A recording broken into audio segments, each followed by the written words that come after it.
പരാജയപ്പെട്ടവനായിട്ട് അങ്ങനെ വേണ്ട, ആത്മഹത്യ തീരുമാനിച്ചു. കുറേ കാലം കഴിഞ്ഞ് 8 വർഷമായപ്പോഴേക്കും ഡോക്ടർക്ക് വിദ്യാഭ്യാസം വന്ന് ഡോക്ടർ മരണാസന്നായി.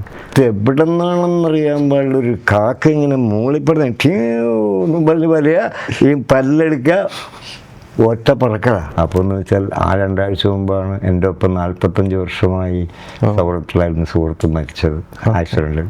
വായിച്ച് ചോദിക്കരുത് പറയില്ല, പറഞ്ഞാൽ നിങ്ങൾ വിശ്വസിക്കില്ല.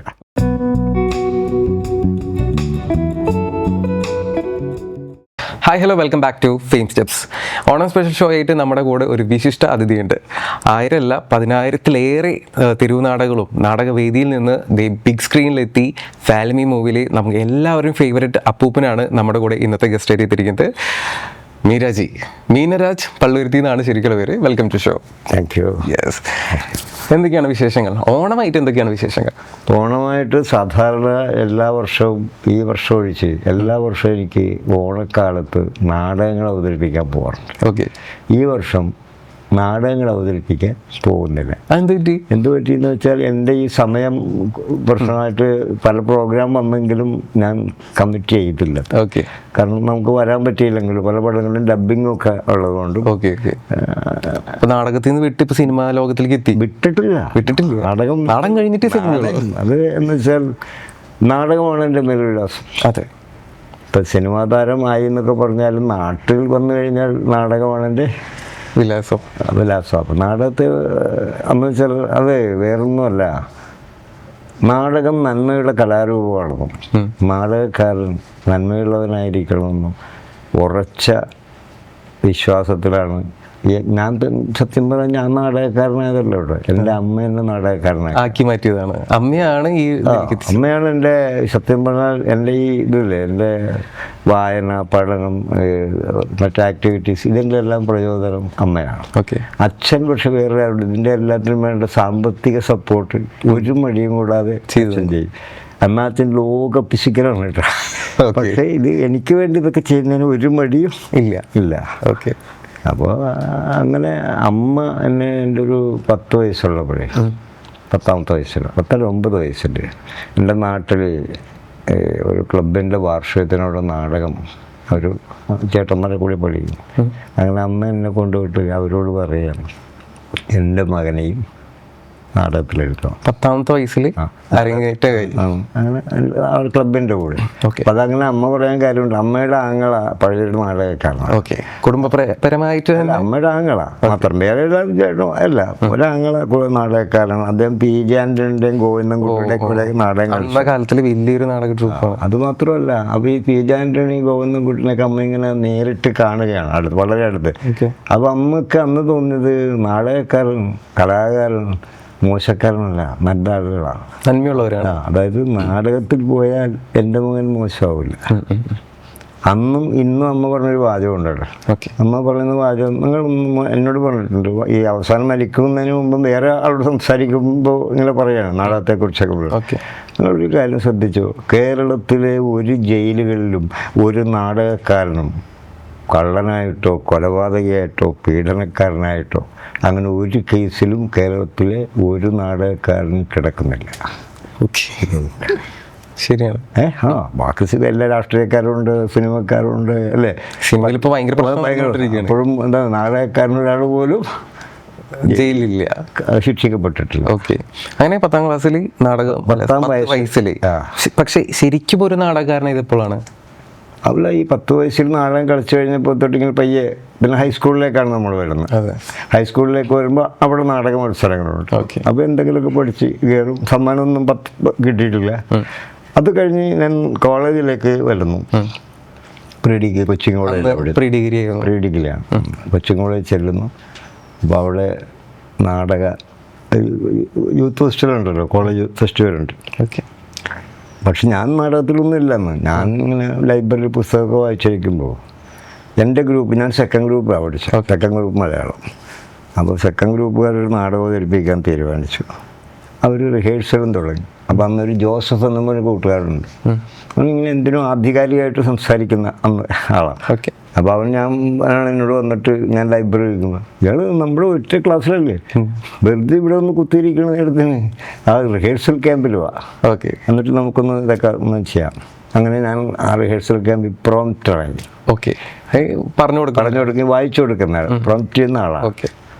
പക്ഷേ ഇങ്ങനെ നാടകം വികസിച്ച് കളിച്ചു വന്നു. നാടകത്തിൻ്റെ അന്ന് ഈ പ്രധാന വേഷം കളിഞ്ഞ ഒരു പ്രദീപ് കുമാർ, അവനാണ് പ്രധാന നായകൻ. അവൻ എന്തൊക്കെ കാരണങ്ങൾ കൊണ്ടോ കൊച്ചു പിണക്കം കൊണ്ടോ അവൻ നാടകത്തിൽ അഭിനയിക്കില്ല. ഞാനില്ലെങ്കിൽ കളിക്കില്ലല്ലോ. അപ്പോഴേ ജോസഫ്, നീ ഇല്ലെങ്കിൽ വേണ്ട, എന്നിട്ട് എന്നോട് പറഞ്ഞടാ നീ ഇതിപ്പോഴും പ്രോമിറ്റ് ചെയ്ത് ബൈഹാർട്ടല്ലേ, നീ കയറി പഠിച്ചു കഴിഞ്ഞു. അങ്ങനെ ഞാൻ നാടകത്തിൽ കയറി. ആ നാടകത്തിന് അവതരണത്തിന് 2ാം സമ്മാനം കിട്ടി. ഞാൻ കോളേജ് ബെസ്റ്റ് ആക്ടറായി. അവിടെ നിന്ന് ശരിക്കും പറഞ്ഞാൽ ഞാൻ കോളേജ് ബെസ്റ്റ് ആക്ടറായി. അപ്പോൾ എൻ്റെ നാട്ടിലൊക്കെ അന്ന് ഗ്രാമപ്രദേശത്ത് അന്ന് ഈ അമച്ചർ നാടകങ്ങളും മത്സരങ്ങളൊക്കെ ഇങ്ങനെ നടന്നു. ആ കാലം അതാ. അപ്പോൾ അവിടെ ഒരു ഗ്രൂപ്പുകാരെല്ലാവരും കൂടെ നാടകം ഉണ്ടാക്കും. അപ്പോൾ അതൊരു ഭ്രാന്തൻ കഥാപാത്രം ചെയ്യാൻ ആളില്ല, ഈ പറഞ്ഞതുപോലെ. ഓക്കെ. അപ്പോൾ ഞാൻ ഈ കോളേജിൽ നാടകം കളിക്കുന്നത് കണ്ടിട്ടുള്ള ഒരാൾ ആ സംഘത്തിലുണ്ട്. എന്നാൽ എനിക്കൊന്നും നാട്ടുകാരായിട്ടൊന്നും ബന്ധമില്ല. ഞാൻ കാലത്ത് പഠിക്കാൻ പോകും, അത് ആരോടും ബന്ധമില്ല. അങ്ങനെ എന്നെ ഈ സ്റ്റേജിൽ കണ്ട ഹസൈനാർ എന്ന് പറയുന്ന നടൻ, അത് നമ്മുടെ കലാഭവൻ നവാസ് എന്ന് പറഞ്ഞ നടൻ്റെ ഭാര്യയുടെ അച്ഛൻ. അയാൾ ഇപ്പോഴും പ്രൊഫഷണൽ നാടകരംഗത്ത് വെക്കണം. അയാളാണ് പറയുന്നത് ആ സംഗതി, ഈ റോൾ കളിക്കാൻ പറ്റുന്ന ആൾ നിങ്ങളുടെ നാട്ടിലുള്ളത്, നീയാണ് അയാൾ അഭിനയിക്കണ ഞാൻ കണ്ടിട്ടുണ്ടെന്ന്. അങ്ങനെ ഹസനാരും ആണ് എന്നെ അതിലേക്ക് ആ ഗ്രാമത്തിലെ നാടക സംഘത്തിലേക്ക് കൊണ്ടു. ഓണക്കാലത്തൊക്കെ ഭയങ്കര മത്സരമാണ് ഇവർ എല്ലാവരും. അന്ന് ഇഷ്ടംപോലെ മത്സരമാണ്. അന്ന് സിനിമയില്ലല്ലോ, മാത്രമല്ല ഈ അമച്ചർ നാടക മത്സരം, ഏകാംഗ മത്സരങ്ങൾ സജീവമാണ്. ഓണക്കാലത്തെ നാടക മത്സരങ്ങൾ എന്ന് പറഞ്ഞാൽ ഭയങ്കര ഒരു ആവേശമായിരുന്നു. അപ്പോൾ അങ്ങനെ ഞാൻ പോകുന്നു, ഞങ്ങൾ നാടകങ്ങൾ വെക്കുന്നു. ഞാൻ ആ സംഘത്തിൽ പ്രധാനിയായി മാറുന്നു. ചുരുക്കി പറഞ്ഞാൽ കൊച്ചിൻ കോളേജിൽ എൻ്റെ പഠനകാലത്ത് എൻ്റെ പരീക്ഷ സമയത്ത് ഞാൻ നാടകം കളിക്കാൻ പോയി. പരീക്ഷയ്ക്ക് പോയില്ല, വീട്ടുകാർക്ക് അറിയില്ലല്ലോ. മനസ്സിലായി. അങ്ങനെയായി. അത് പിന്നെ അതൊരു ശീലമല്ല, അതിങ്ങനെ ജീവിതത്തിൻ്റെ ഒരു ഭാഗമായി മാറുക. അപ്പോൾ അതിൻ്റെ ഒരു സംഭവം എന്താണെന്ന് വെച്ചാൽ അമ്മയ്ക്കും അച്ഛനും ഞാനിങ്ങനെ പോകുന്നതിൽ എതിരില്ല. അവർക്ക് സന്തോഷം വലിയൊരു ഭാഗ്യമാണ്. ഇപ്പോഴത്തെ കുട്ടികൾ ഇപ്പോൾ ഫാഷൻ രംഗത്തേക്ക് ഇറങ്ങാനും സിനിമയിലേക്ക് ഇറങ്ങാനും പാരൻസിനൊരു ഇതുണ്ട്, അച്ഛനമ്മ അങ്ങനെ സമ്മതിക്കാത്തൊരു കാലത്ത്. പക്ഷെ അന്ന് സമ്മതിച്ചില്ല. അതില്ല, ഇപ്പം ഞാൻ പറയാമല്ലോ, എൻ്റെ അമ്മയുടെ ഒരു കാഴ്ചപ്പാട് തന്നെ, നാടകത്തിൽ പോയത് കൊണ്ട് മാത്രം ഒരാൾ മോശമാവില്ല. ഇല്ല, നേരത്തെ പറഞ്ഞല്ലോ, നാടകത്തിൽ പോയ ആരും കേസിൽ പെടുന്നില്ല. അപ്പം അമ്മക്ക് അങ്ങനെ ഒരു വിശ്വാസം ഉണ്ടായിരുന്നു. ആ വിശ്വാസം, ഞാൻ ആ വിശ്വാസത്തിലാണ് ഇപ്പോഴും പോകുന്നത്. മനസ്സിലായി. അതിൻ്റെ അകത്ത് ഈ അമ്മ പറഞ്ഞൊരു വാചകമാണ്, ഒരാൾ പാട്ട് പാടുന്നു, അയാൾ പാട്ടുകാരൻ മാത്രമാണ്. ഒരാൾ ചിത്രം വരക്കുന്നു, അയാൾ ചിത്രകാരൻ മാത്രമാണ്. അതുപോലെ തന്നെ ഒരാൾ അഭിനയിക്കുന്നു, അഭിനേതാവ് മാത്രമാണ്. ഇവരൊന്നും കലാകാരൻ എന്ന് വിളിക്കില്ല. പാടുന്നു, പാട്ടുകാരൻ, വരക്കുന്നു, ചിത്രകാരൻ, അയാളുടെ കലാകാരൻ എന്ന് വിളിക്കുന്നു. കലാകാരൻ എന്ന് വിളിക്കണമെങ്കിൽ കലാകാരൻ നല്ല മനുഷ്യൻ കൂടിയായിരിക്കണം. അതിനമ്മ പറഞ്ഞൊരു ഉദാഹരണമുണ്ട്. രാവണൻ നല്ല പാട്ടുകാരനായിരുന്നു. 3 ലോകവും കീഴടക്കിയ പാട്ടുകാരനാണ്. രാവണൻ്റെ പാട്ട് കേട്ടിട്ട് ഹിന്ദുക്കളുടെ ദൈവമായ സാക്ഷാൽ പരമശിവൻ കൈലാസത്തിൽ നിന്ന് ഇറങ്ങി വന്നിട്ട് ചോദിച്ചു, നിനക്ക് എന്താണ് ഞാൻ തരേണ്ടത്? അത് അത്രയും ശക്തിയുള്ള പാട്ടുകാരൻ. എന്നിട്ടും രാമായണത്തിൽ ഒരിടത്തും വാൽമീകി രാവണനെ ഒരു കലാകാരനായി രേഖപ്പെടുത്തിയില്ല. കാരണം കലാകാരൻ നല്ല മനുഷ്യൻ കൂടിയായിരുന്നു.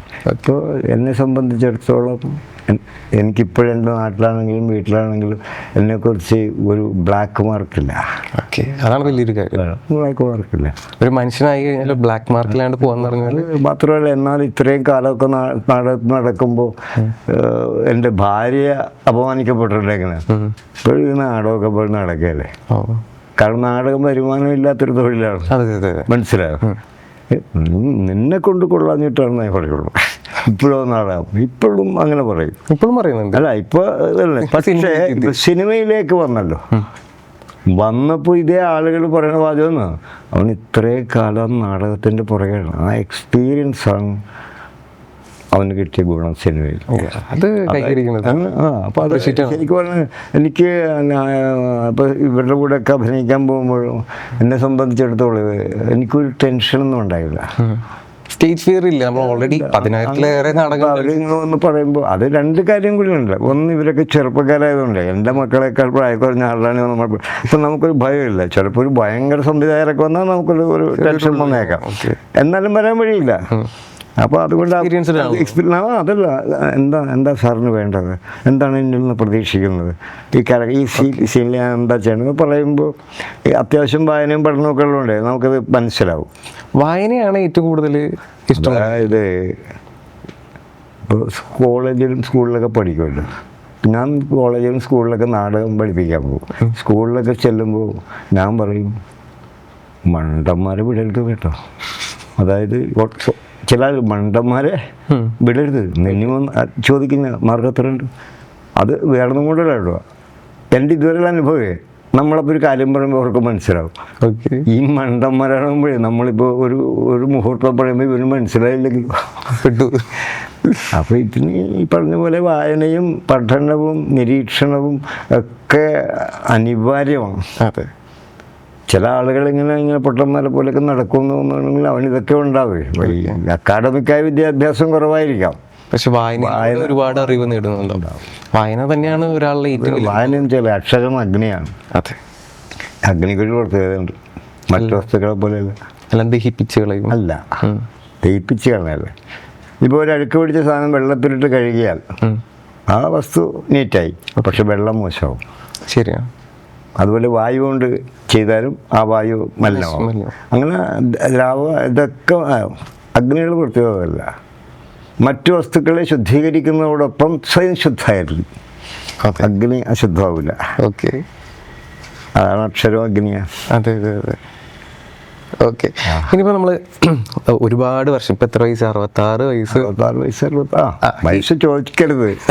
ചെറുപ്പക്കാരൻ 37 പറയുള്ളൂ. അത് ശരി. ഈ 37-കാരൻ ഇത്രയും നാൾ ഓണം ആഘോഷിച്ചു വന്നു. അന്നത്തെ ഓണവും ഇന്നത്തെ ഓണം തമ്മിലുള്ള വ്യത്യാസം എന്താണ് നീരാജിക്ക് പറയാനുള്ളത്? അത് എൻ്റെ ചെറിയ പ്രായത്തിൽ എന്നൊക്കെ പറഞ്ഞാൽ ചിങ്ങം പിറക്കുന്നു 1-ാം തീയതി. എൻ്റെ വീട്ടിൽ അങ്ങനെ ചിങ്ങം 1-ാം തീയതി തന്നെ അമ്മ വിശ്വാസിയാണ്. ചിങ്ങം 1-ാം തീയതി ശിവക്ഷേത്രത്തിൽ പോകും. അവിടെ പോയി തൊഴുത് വന്നാൽ പിന്നെ അന്ന് വരെ ഓണത്തിൻ്റെ ഒരുക്കങ്ങളാണ്. ഒരുക്കങ്ങൾ തുടങ്ങിയാണ്. അന്ന് ഇന്നത്തെ പോലെ ബേക്കറികളിൽ നിന്നല്ലോ സാധനമായി. ഓരോ ദിവസവും ഉണ്ണിയപ്പം ഉണ്ടാക്കുന്നു, നെയ്യപ്പം ഉണ്ടാക്കുന്നു, അച്ചപ്പം ഉണ്ടാക്കുന്നു, വട്ടം പെറുക്കുന്നു, ഇങ്ങനെ ഓരോ ഐറ്റംസ് ഉണ്ടാക്കുക. അതായത് ഞാൻ ഊണ് കഴിക്കുമ്പോൾ പോലും അമ്മ പറയുന്നു, ഇപ്പം സാധാരണ ഭക്ഷണം കഴിക്കുമ്പോൾ നമ്മൾ ഇങ്ങനെ പിടിച്ചിട്ട് കഴിക്കുന്ന ആളുണ്ട്, ഇങ്ങനെ കിണ്ടിക്കിണ്ടിക്ക്. അമ്മ പറയും അങ്ങനെയല്ല, നമ്മളിങ്ങനെ എടുത്തിട്ട് ഉള്ളം കൈ ഉരുട്ടി കഴിക്കണം. അതായത് ഉരുട്ടി കഴിക്കുമ്പോൾ പറഞ്ഞാൽ ഇവിടെ നിന്നൊരു നിർദ്ദേശം ഇങ്ങോട്ട് വന്നിട്ടേ ഇങ്ങോട്ടെത്തും, ഭക്ഷണം വരുന്നു, അപ്പം തന്നെ തയ്യാറാകും എന്ന് പറയുന്ന പോലെയാണ് അമ്മക്ക്. ഓണം 1-ാം തീയതി വരെ, തിരുവോണം വരുന്നത് വരെ. പക്ഷെ അച്ഛന് പാചകമൊന്നും അറിയില്ല. അച്ഛൻ ഈ ഓണക്കാലത്ത് അച്ഛൻ്റെ പറമ്പുകളൊക്കെ അത്യാവശ്യം സ്ഥലങ്ങളൊക്കെ കൊണ്ടുവരും. അപ്പോൾ പണിക്കാരായിട്ടൊന്ന് പുല്ലൊക്കെ വൃത്തിയാക്കി വളരെ വൃത്തിയാക്കി അതിനുള്ള അതാണ് അച്ഛൻ്റെ പണിയുള്ളത്. പിന്നെ ആകെ ചെയ്യുന്നത് ഈ പായസം വെക്കാൻ മാത്രം അച്ഛൻ കൂടും, സഹായിക്കും അമ്മയെ. അതിങ്ങനെ പായസം 2-2.5 മണിക്കൂർ എടുക്കുവേ. പായസം ശരിയായി പറഞ്ഞു, ഈ പരിപ്പ് പായസം ശരിയായി 2 മണിക്കൂറാണ്. അതിങ്ങനെ അതാണ് അച്ഛൻ്റെ പണി. പിന്നെ ഓണത്തിന് പോയി വസ്ത്രം എടുക്കും, ഓണക്കോടി. അത് ഇവിടെ ഇത് പറയാം, 1-ാം തീയതി അമ്പലത്തിൽ പോയി വന്നാൽ എല്ലാവരും കൂടി പോയി എടുക്കും. എടുക്കുമ്പോൾ അച്ഛൻ്റെ ഒരു പ്രത്യേകത, അമ്മയ്ക്ക് ആദ്യം ഒരു സാരി എടുക്കുന്നു, പിന്നെ അതേ നിറത്തിലാണ് ഞങ്ങൾക്ക് എല്ലാവർക്കും. അതായത് എല്ലാവരും കൂടി ഇങ്ങനെ പോകുമ്പോഴേ ഒരു യൂണിഫോം ഇട്ട് പോണ പോലെ. എത്ര മക്കളുണ്ടായിരുന്നു? ഞങ്ങൾ 3 പേരാണ്. 3 പേര്. ഞാൻ മൂത്തത്. രണ്ടാമത്തത് എൻ്റെ അനുജൻ്റെ പേര് ശ്രീനിവാസൻ. ഒരു ബെസ്റ്റ് മ്യൂസിഷ്യനാണ്. പുള്ളി ഓർഗൻ ഗിറ്റാറൊക്കെ വായിക്കുന്ന ആളാണ്. വീട്ടിൽ പെങ്ങൾ പാട്ട് പഠിച്ച ആളാണ്. ഓക്കെ. 6-7 വർഷം സംഗീതം പഠിച്ച ആളാണ്. വീട്ടിലൊക്കെ പാടും. വീട്ടിൽ പാടുന്ന വെച്ചാൽ എങ്ങനെയാണ്, ഈ പുറത്തുള്ള അങ്ങനെ പോകില്ല, എല്ലാവരും കൂടിയൊക്കെ ഇരിക്കുമ്പോൾ പാടും. അപ്പൊ മൊത്തത്തിലൊരു കലാകുടുംബം. അതുകൊണ്ട് അത് ശരിക്കും പറഞ്ഞാൽ അതൊക്കെ അമ്മയുടെ ഒരു വളരെ പ്ലാൻഡായ ആണ്. അപ്പോൾ അനുജന് ഇതിൽ കൊണ്ടാക്കുന്നു, ഞാൻ എഴുത്തും വായനയും നാടകവും പെങ്ങൾ. അപ്പോൾ ഇതൊക്കെ വരുമ്പോഴേ ഇതൊക്കെ ഒരു എനിക്ക് തോന്നുന്നു അന്ന് ഞങ്ങളുടെ ചെറിയ പ്രായം എന്ന് വെച്ചാൽ സന്ധ്യ ആകുമ്പോൾ വീട്ടിൽ ഭയങ്കര രസമാണ്. അനിയൻ ഹാർമോണിയായിട്ടിരിക്കും, അപ്പോൾ പെങ്ങളും അനിയനും കൂടി പാട്ട് പാടും. ഞാനപ്പോൾ ഇപ്പോഴത്തെ ചാരുകസരൊക്കെ എന്തെങ്കിലും എഴുതിയോ വായിക്കുകയോ. അച്ഛന് നല്ല ശ്രുതിബോധമുള്ള ആളാണ്. അച്ഛൻ നന്നായിട്ട് പാടും, അച്ഛനും ഇടയ്ക്ക് പാട്ട് പാടും. അപ്പൊ അങ്ങനത്തെ ഒരു അന്തരീക്ഷമായിരുന്നു. നല്ലൊരു ഹാപ്പി ഫാമിലി ആണ്. എനിക്ക് തോന്നുന്നു അത്രയും സന്തോഷം പിൽക്കാലത്ത് ഇനി എനിക്ക് കിട്ടാനും വഴിയില്ല. കാലം മാറി, ലോകം മാറി, ഇതൊക്കെ മാറി. ഇപ്പൊ ഈ ലോകം മാറിയ സ്ഥിതിക്ക് ഇപ്പോഴത്തെ ഓണം എങ്ങനെയാണ്? ഇപ്പോഴത്തെ ഓണം എന്ന് പറയുന്നത് വീട്ടിലിപ്പോൾ ഞാനും ഭാര്യയാണുള്ളത്. ഓക്കെ. മകൻ ഇപ്പൊ സെക്കൻഡറാബാദിൽ ഒരു ഹയർ സെക്കൻഡറി സ്കൂളിൽ പ്രിൻസിപ്പാളാണ്. ഓക്കെ. മകൾ ഇവിടെ കല്യാണം കഴിച്ചു, ഇവിടെയാണ്. ഓക്കെ. ഞങ്ങൾ രണ്ടുപേരെ വീട്ടിലുള്ളൂ. ഞാൻ ഈ പറഞ്ഞ പോലെ വീട്ടിലുണ്ടാവില്ല എപ്പോഴും. ഓണത്തിന് ഇപ്പോൾ ഈ പ്രാവശ്യം ചിലപ്പോൾ ഉച്ചക്ക് ഊണ് കഴിക്കാൻ ഉണ്ടായാലുണ്ട്. എൻ്റെ ഒരു 10-17 വയസ്സ് കഴിഞ്ഞപ്പോൾ മുതൽ അങ്ങനെ ഓണത്തിന് പ്രോഗ്രാം കൂടുതലായിരിക്കും. അതെ, തീർച്ചയായും. മനസ്സിലായി. ചോറ് അടുത്തിരുന്നാൽ അത് പോയി. വീട്ടിലേക്ക് വരാറുണ്ട് ഓണം കൂടാനായിട്ട്? എങ്ങനെയെങ്കിലും ഓടിപ്പിടിച്ച് വരിക, തിരക്കാ. മനസ്സിലായി. അതിൻ്റെ ആഘോഷം വേറെ തരത്തിലാണ്, ഇങ്ങനെ നാടകമൊക്കെ ആയിട്ട് പോകും. ഇപ്പോൾ ശരിക്കും ഇപ്പോൾ വീട്ടിൽ എൻ്റെ അമ്മയുള്ള കാലത്ത് എല്ലാം ഉണ്ടാക്കുന്നുണ്ട്. ഇപ്പോൾ ഒരു സാധനം ഉണ്ടാക്കാറുണ്ട്. ഇതെല്ലാം എൻ്റെ ഭാര്യ കുറേശ്ശെ പോയി മേടിക്കും. ബാക്ക് കിട്ടുമല്ലോ, അത് കിട്ടും. പിന്നെ ഉള്ളത് അന്നത്തെ ദിവസം ഒരു വാഴയില വെട്ടിയിട്ട് ചോറ് കഴിക്കും, പായസം ഉണ്ടാക്കും. അതൊരു ഭാഗ്യമാണ്, അറിയില്ല. പിന്നെ ഇപ്പൊ മക്കൾ എല്ലാവരും ഓരോരോ തിരക്കുകളല്ല. അതെ, കാലം മാറുമ്പോൾ കാലത്തിന്റെ അതിനും പോവാം. പണ്ട് ഇത്രയും വേഗത ഇല്ല കാലത്തിന്. അതെ, പണ്ട് പതുക്കെയായിരുന്നു പോയിരുന്നത്. ഇപ്പോൾ എല്ലാ പതുക്കെന്ന് വെച്ചാൽ മിനിമം വേഗതയാണ്. ഓക്കെ. ഈ വേഗതയെക്കുറിച്ച് പറയുമ്പോഴേ നമ്മൾ ഒരുപാട് ഡെഡ് സ്ലോ ആയാൽ ലക്ഷ്യസ്ഥാനത്ത് എത്താൻ കഴിയും. ഹൈ സ്പീഡിൽ പോയാൽ പോണ വഴിക്ക് ആക്സിഡൻ്റായി എത്തൂല. പക്ഷെ ഒരു മിനിമം വേഗത അത് ആ കാലത്തിൻ്റെ നന്മയാണ്. പക്ഷെ ഇപ്പതല്ല, ഇപ്പം സ്പീഡാണ്. എവിടെ എത്തുന്നില്ല. ആക്സിഡന്റ് വരുന്നു. ചില ആൾ എത്തുമ്പോഴും പരിക്ക് പറ്റിയിട്ടായിരിക്കും. അത് ജീവിതത്തിന്റെ ഓരോ നിമിഷങ്ങളിലും ഒക്കെ അങ്ങനെയാണ്. ഓക്കെ. പിന്നെ ഓണം റിലേറ്റഡ് കുറച്ച് ചോദ്യങ്ങൾ ഞാൻ ചോദിക്കാം. പറഞ്ഞു. അപ്പൊ ആദ്യത്തെ ക്വസ്റ്റ്യൻ എന്ന് പറയുന്നത്, ഓണത്തിന്റെ ഐതിഹ്യം എന്താണ്? ഓണത്തിന്റെ ഐതിഹ്യം, ഓണം ശരിക്കും ഒരു ആചാരമാണ്, ആഘോഷമല്ല. ഓക്കെ. ഇപ്പൊ വന്ന ആഘോഷം ആയി. അത് ഇപ്പൊ ഒന്നും നല്ല കാലങ്ങളായിട്ട് ഈ ആഘോഷം.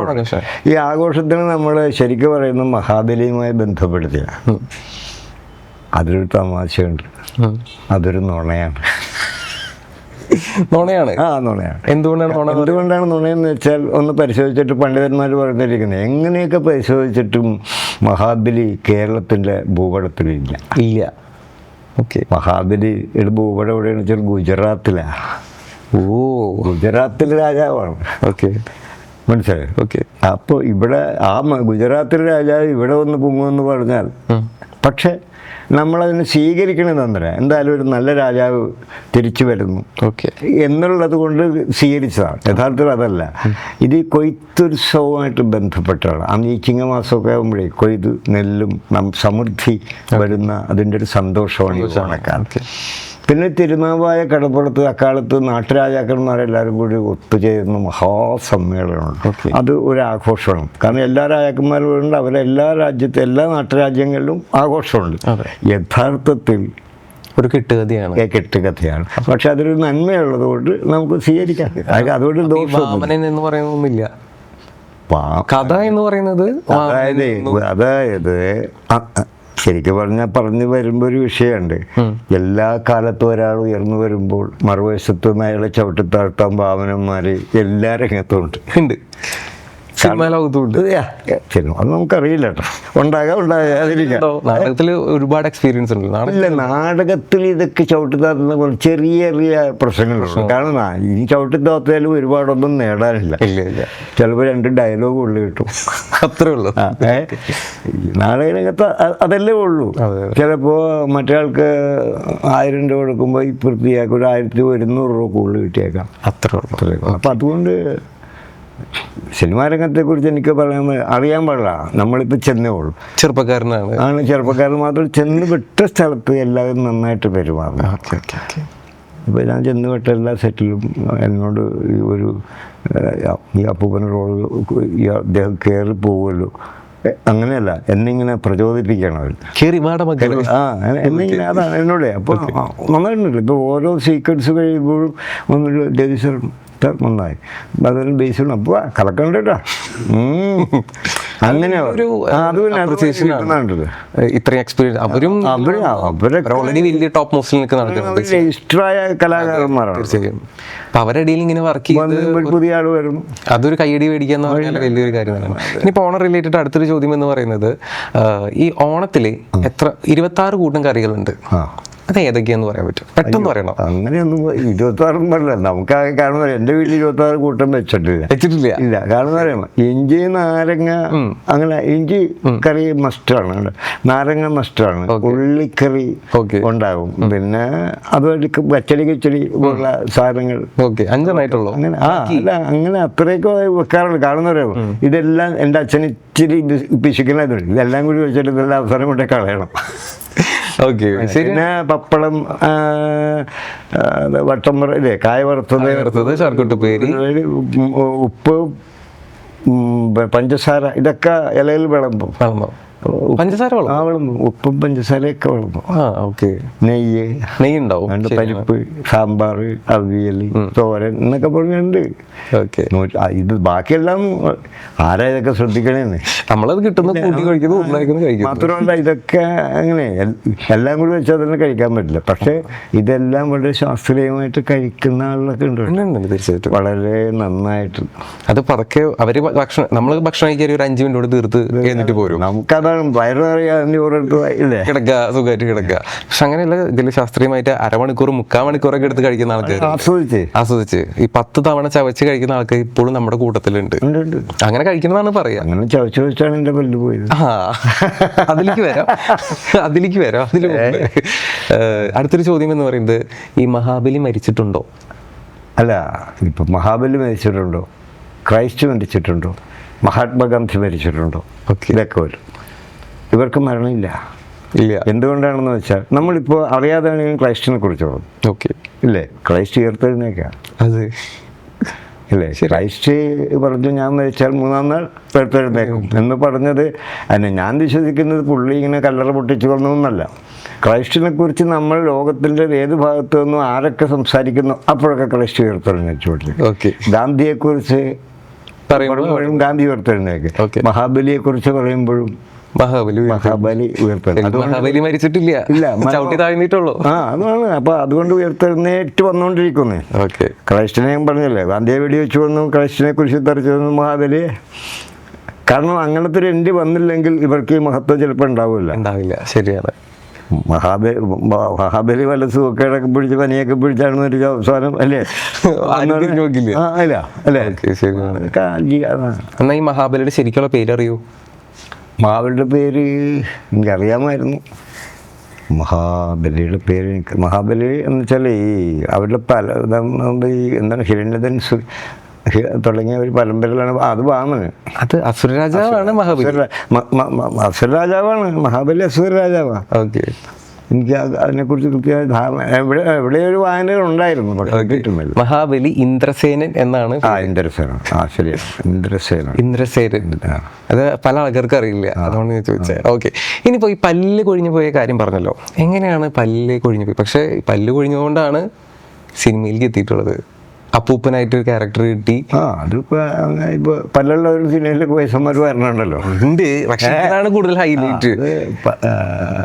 എങ്ങനെയാണ് ആ ഒരു പല്ല് എങ്ങനെയാണ് നഷ്ടപ്പെട്ടത്? എന്തുകൊണ്ടാണ്? അത് 2004 ഈ നാടകമായിട്ടൊക്കെ നടക്കുകയാണ്. ഇപ്പോൾ അലഞ്ഞൊരിഞ്ഞുള്ള നടപ്പ്, കൃത്യസമയത്ത് ഭക്ഷണം കഴിക്കുമ്പോൾ നമുക്ക് ജീവിതത്തിൽ ഇത് ഇല്ല, എന്തും തിന്നും എന്തും കുടിക്കും അങ്ങനെ നടക്കുന്ന കാലം. അതുകൊണ്ടൊക്കെ ആയി 2004 എൻ്റെ ശരീരം പെട്ടെന്ന്, ഞാൻ ഇച്ചിരി വണ്ണമൊക്കെ ഉണ്ടായിരുന്നു, പക്ഷെ എല്ലാം പെട്ടെന്ന് ക്ഷീണിക്കാൻ തുടങ്ങി, വയറിങ്ങനെ വലുതാകാൻ തുടങ്ങി. അപ്പോൾ എനിക്കന്ന് തോന്നിയത് ഇത് TBയുടെ ആയിരിക്കും. നമ്മൾ സ്വയം ഇങ്ങനെ വിലയിരുത്തുമല്ലോ, പണ്ഡിതന്മാരാണെന്നാണ് നമ്മളൊരു പക്ഷം, എല്ലാ പണ്ടത്തരവും നമ്മൾ എടുക്കുകയും ചെയ്യും. അപ്പം എനിക്ക് തോന്നുന്നു TB ആയിരിക്കും. അങ്ങനെ ഞാൻ ഹോസ്പിറ്റലിൽ പോയി. ഞാൻ ഡോക്ടറോട് സംസാരിക്കുമ്പോൾ ഞാനിങ്ങനെ മുൻവിദ്യയോട് പറഞ്ഞു, എൻ്റെ അമ്മാവന്മാർക്ക് TB വന്നിട്ടുണ്ട്, മറ്റേ അങ്ങനെ പാരമ്പര്യത്തിൻ്റെ കാര്യങ്ങൾ. അപ്പോൾ TB ആണെന്നൊരു സംശയം ഡോക്ടറാണ്. പുള്ളി ഇങ്ങനെ നിന്നിട്ട് ആ ഷർട്ടൊന്ന് മാറ്റണം. അപ്പോൾ വേറെ പുള്ളികളിങ്ങനെ തട്ടിട്ട്, നിങ്ങൾക്ക് TB ഒന്നുമില്ല, നിങ്ങളുടെ വയറ്റിൽ കംപ്ലൈൻ്റാണ്. വയറ്റിലാണ് അസുഖം, അതുകൊണ്ട് TB അല്ല. എന്നിട്ട് വേറെ ആശുപത്രിയിലേക്ക് വരുന്നു, അവിടെ ചെല്ലുന്നു, അവിടെ സ്കാനിങ്ങും കാര്യങ്ങളും ഒക്കെ നടക്കുന്നു. ആ സ്കാനിങ്ങിൽ അവർ ഡോക്ടറിനോട് പറഞ്ഞത് എൻ്റെ വൻകുടലും മലദ്വാരവുമായി ബന്ധപ്പെടുന്നതിനിടയ്ക്ക് വൻകുടലിൽ 9 സ്ഥലത്ത് ഡാമേജ് വന്നു. അപ്പോൾ അവർ വളരെ ഈസിയായിട്ട് വേണം നമുക്കൊന്ന് മുറിച്ച് പൈപ്പിട്ട് ലൈറ്റ് അടിക്കാം. അപ്പോൾ എനിക്കത് സംഭവം പിടികിട്ടി. അപ്പോഴുള്ള ഒരു പ്രത്യേകത ഉണ്ട്. ആ കാലത്താണെങ്കിൽ ഈ സാമ്പത്തികമായിട്ട് ഞാൻ തകർന്ന കാലം, വളരെ സാമ്പത്തികമായിട്ട് ഉയർന്നു വന്നിട്ട് ബിസിനസ്സുകൾ പൊളിഞ്ഞു പല വിവിധ കാരണങ്ങളുണ്ട്. അപ്പോൾ അങ്ങനെ കഷ്ടപ്പാടുള്ള കാലമാണ്. അപ്പോഴാണ് ഈ സംഭവം ഇത്. അപ്പോൾ എനിക്ക് തോന്നി ഇത് ജീവിതത്തിൻ്റെ ഒരു പരാജയം, ഈ അസുഖം, പിന്നെ ഇത് മുറിച്ച് കിടക്കാതൊക്കെ പറഞ്ഞാൽ അത് കിടപ്പിലാവും. ഞാൻ തീരുമാനിച്ചത് പരാജയപ്പെട്ടവനായിട്ടങ്ങനെ വേണ്ട, ആത്മഹത്യ തീരുമാനിച്ചു.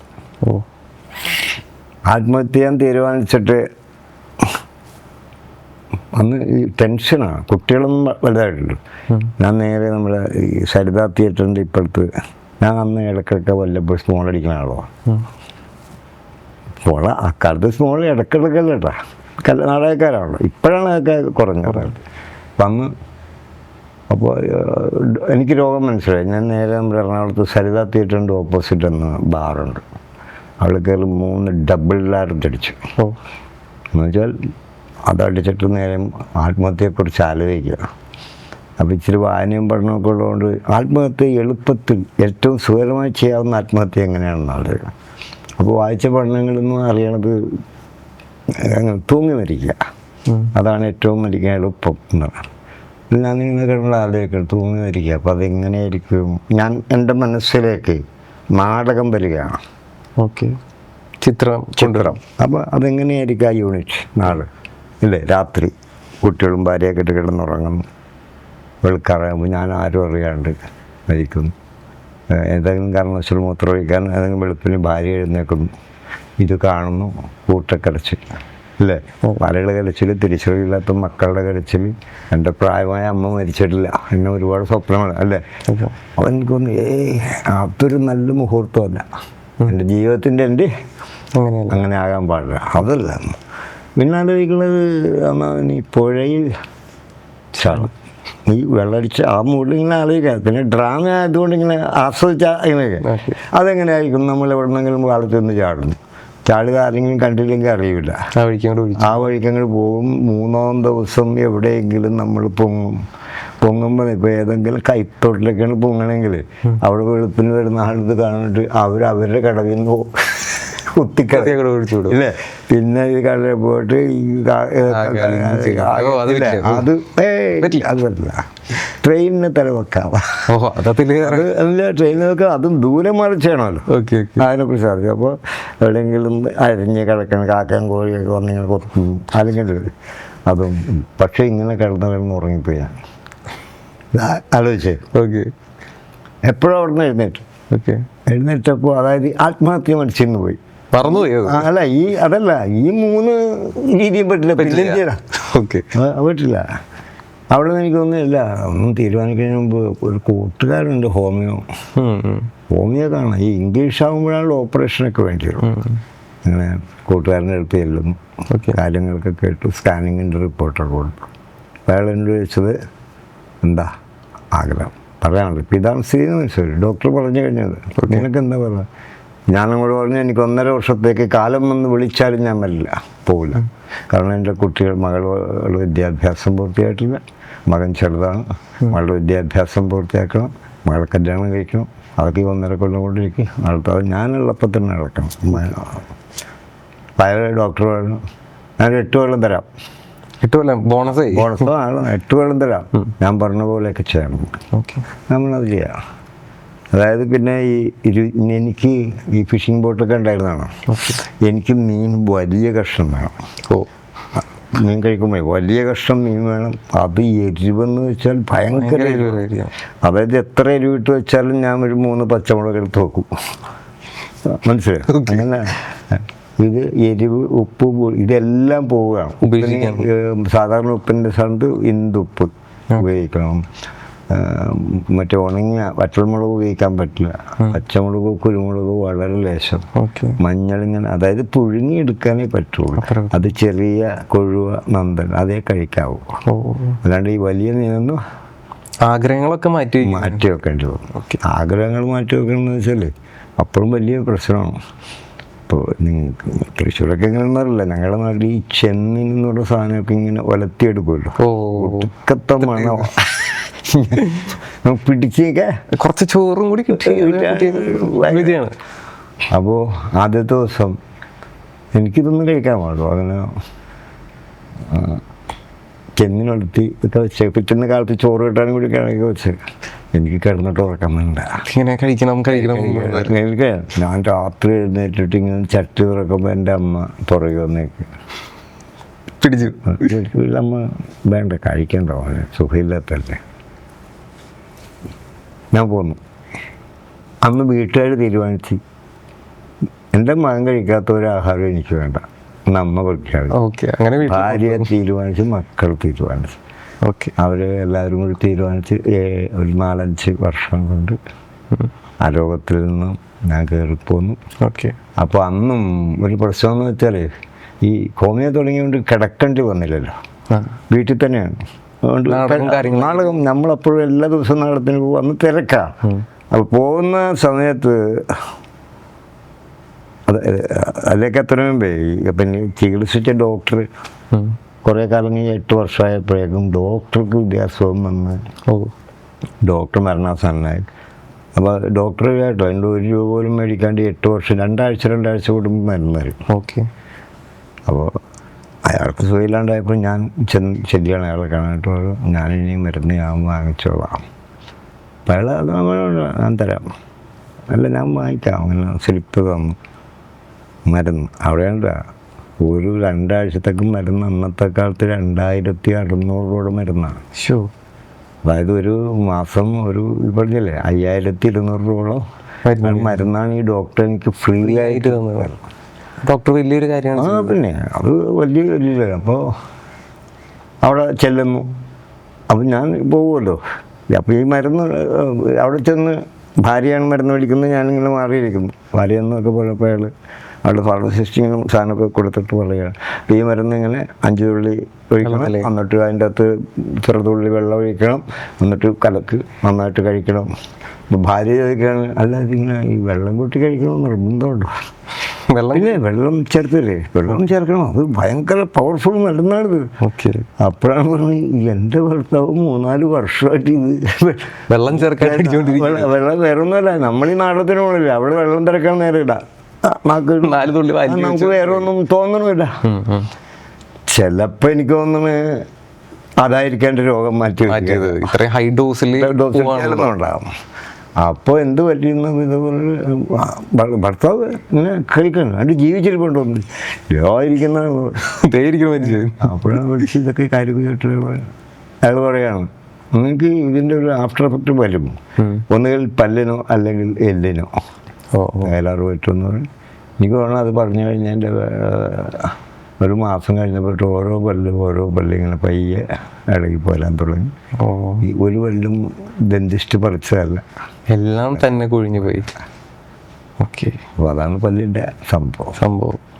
പക്ഷെ എന്നാലും വലിയൊരു ഭാഗ്യമാണല്ലോ ആ അസുഖത്തിൽ നിന്ന് റിക്കവർ ചെയ്ത് വന്നു. അല്ല അത് എന്ന് വെച്ചാല് ചെറിയൊരു അശ്രദ്ധ കാരണമാണ് ഇപ്പം ആണ്.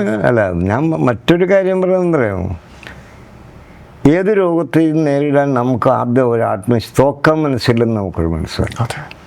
അതുകൊണ്ട് രോഗം എന്നെ ഭയപ്പെടുത്തിയില്ല. ഓക്കെ. കാരണം എനിക്ക് ജീവിച്ചേ മതിയാവൂ. അതെ. അപ്പോൾ പിന്നീട് തമാശ എന്താണെന്ന് വെച്ചാൽ, ഇപ്പോൾ അന്നൊക്കെ നിൽക്കുമ്പോഴേ ഞാൻ വീട്ടിലെന്തെങ്കിലും കാര്യമൊക്കെ പറഞ്ഞ് ഭാര്യയെ വിളിക്കുകയാണ്, അല്ലെങ്കിൽ മക്കളെ വിളിച്ചിട്ടുള്ള കുറച്ച് വെള്ളം കഴിക്കണം.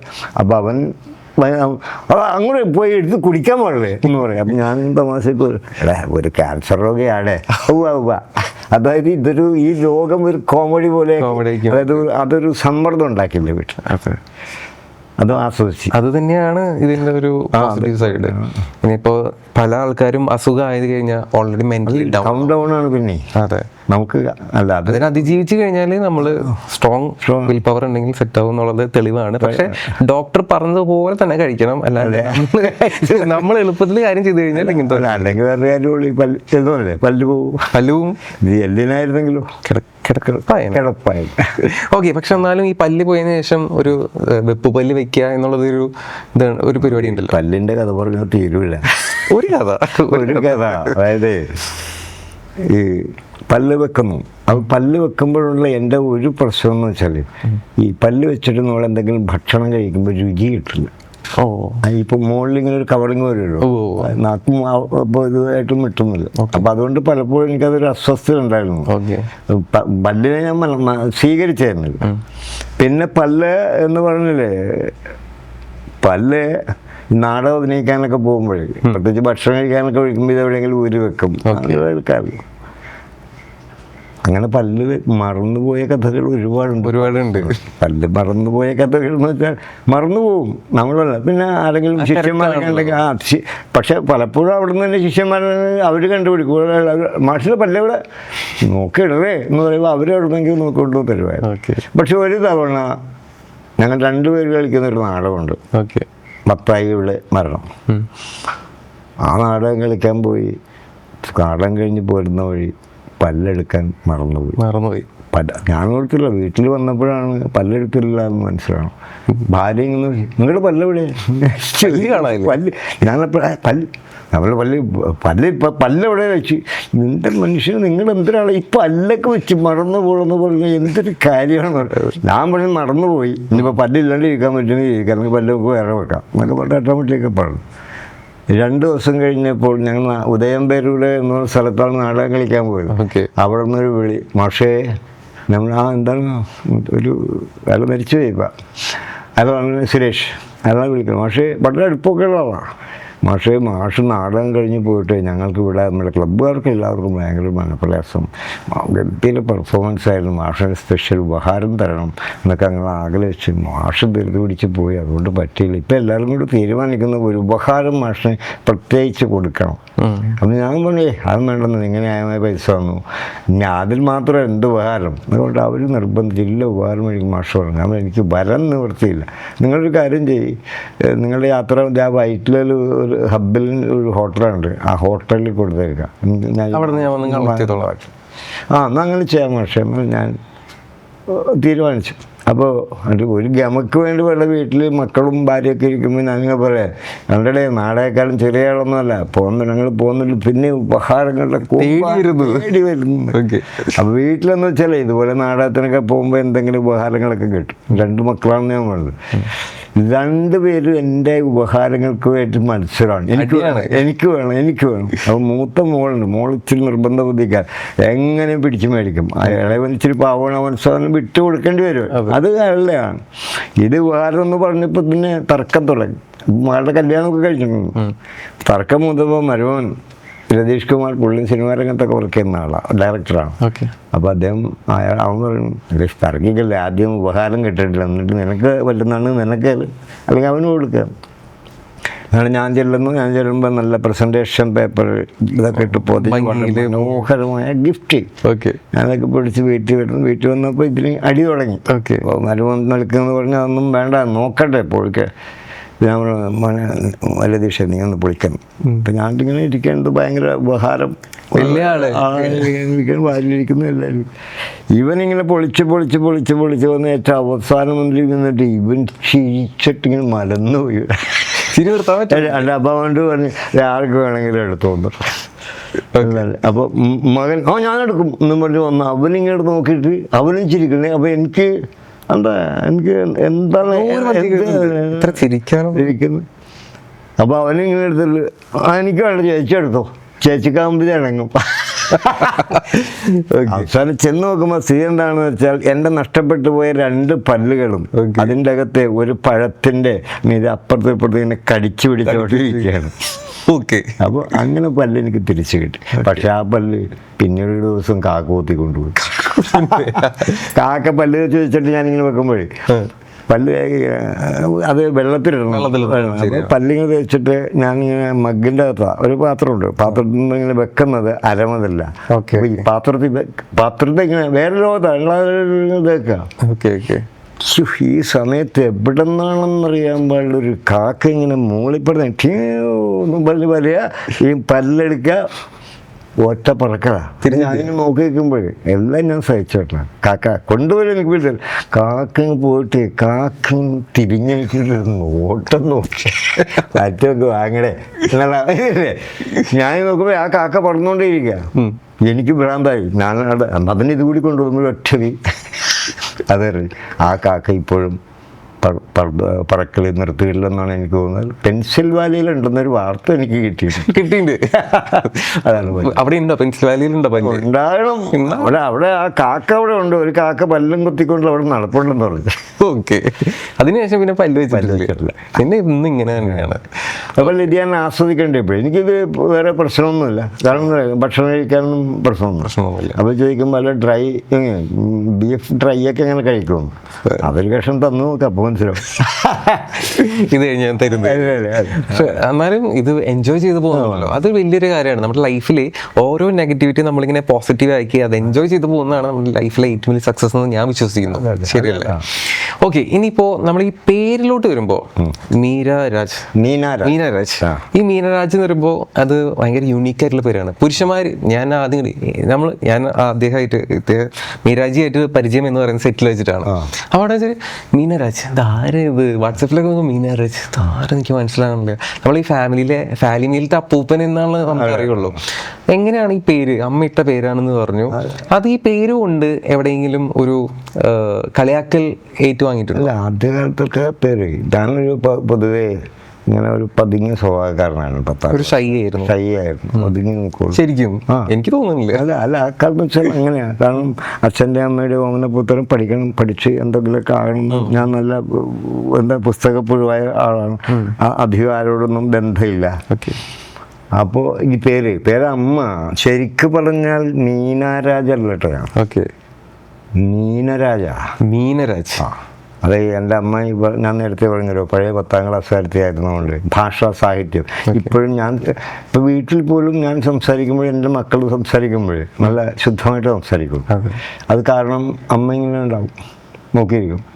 ഇപ്പം നമ്മൾ എന്തെങ്കിലും ഇപ്പോൾ സംസാരിക്കുമ്പോൾ നീ എൻ്റെ ഭാര്യയല്ലേ എന്ന് പറഞ്ഞാൽ നമ്മൾ ഭാര്യ എന്ന് പറയൂ. ആ പദത്തിലൊരു അർത്ഥവും മനോഹരവും കിട്ടണമെങ്കിൽ ഭാര്യ, പണി തീർന്നു. മനസ്സിലായോ? ഭാര്യ അക്ഷരം ശുദ്ധമായി സംസാരിക്കണം. പ്രത്യേകിച്ച് നാടകത്തിൽ വന്നപ്പോൾ അമ്മ പഠിപ്പിച്ചൊരു പാഠമാണ്. നാടക അഭിനേതാവ് വെറും അഭിനേതാവ് മാത്രമല്ല, സാക്ഷരതാ പ്രവർത്തകൻ കൂടിയാണ്. അപ്പോൾ അമ്മ അത്ര ശ്രദ്ധിക്കുന്ന ആളായതുകൊണ്ട് അമ്മ ഇച്ചിരി ലേറ്റായിട്ടാണ് കല്യാണം കഴിച്ചത്. 38ാമത്തെ വയസ്സിലാണ് അമ്മ കല്യാണം കഴിച്ചത്. 39ാമത്തെ വയസ്സിൽ ഞാൻ ജനിക്കുന്നു. ഞാൻ ജനിച്ചപ്പോൾ അമ്മ ആദ്യം തീരുമാനിച്ചു, ഇടുന്ന പേര്, എൻ്റെ മകന് ഞാനിടുന്ന പേര് കേരളത്തിൽ ഒരു പുരുഷന്മാർക്കും ഉണ്ടാകാൻ പാടില്ല തീരുമാനിച്ചു. അങ്ങനെ അമ്മയിട്ട പേരാണ്. അമ്മയിട്ട പേര് മീനരാജാണ്.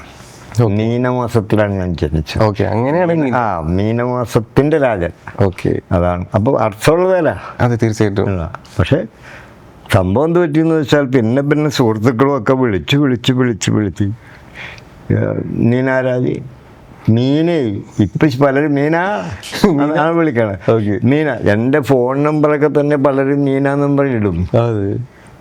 രവിക്കുട്ടൻ എന്ന് പറഞ്ഞ എൻ്റെ ഒരു സുഹൃത്തെ, പ്രായമുള്ള സുഹൃത്താണ്. ഞങ്ങൾ തമ്മിൽ ഫാമിലിയായിട്ടൊന്നും ബന്ധമില്ല. ഈ രവിക്കുട്ടനുള്ള അറിയാം. അപ്പം എൻ്റെ ഫോൺ നമ്പർ. അപ്പോൾ അന്നൊരു പ്രോഗ്രാമായിട്ട് ബന്ധപ്പെട്ട് രാത്രി 10 മണിയായി കഴിഞ്ഞ് എല്ലാ ദിവസവും ഞാൻ വിളിക്കും.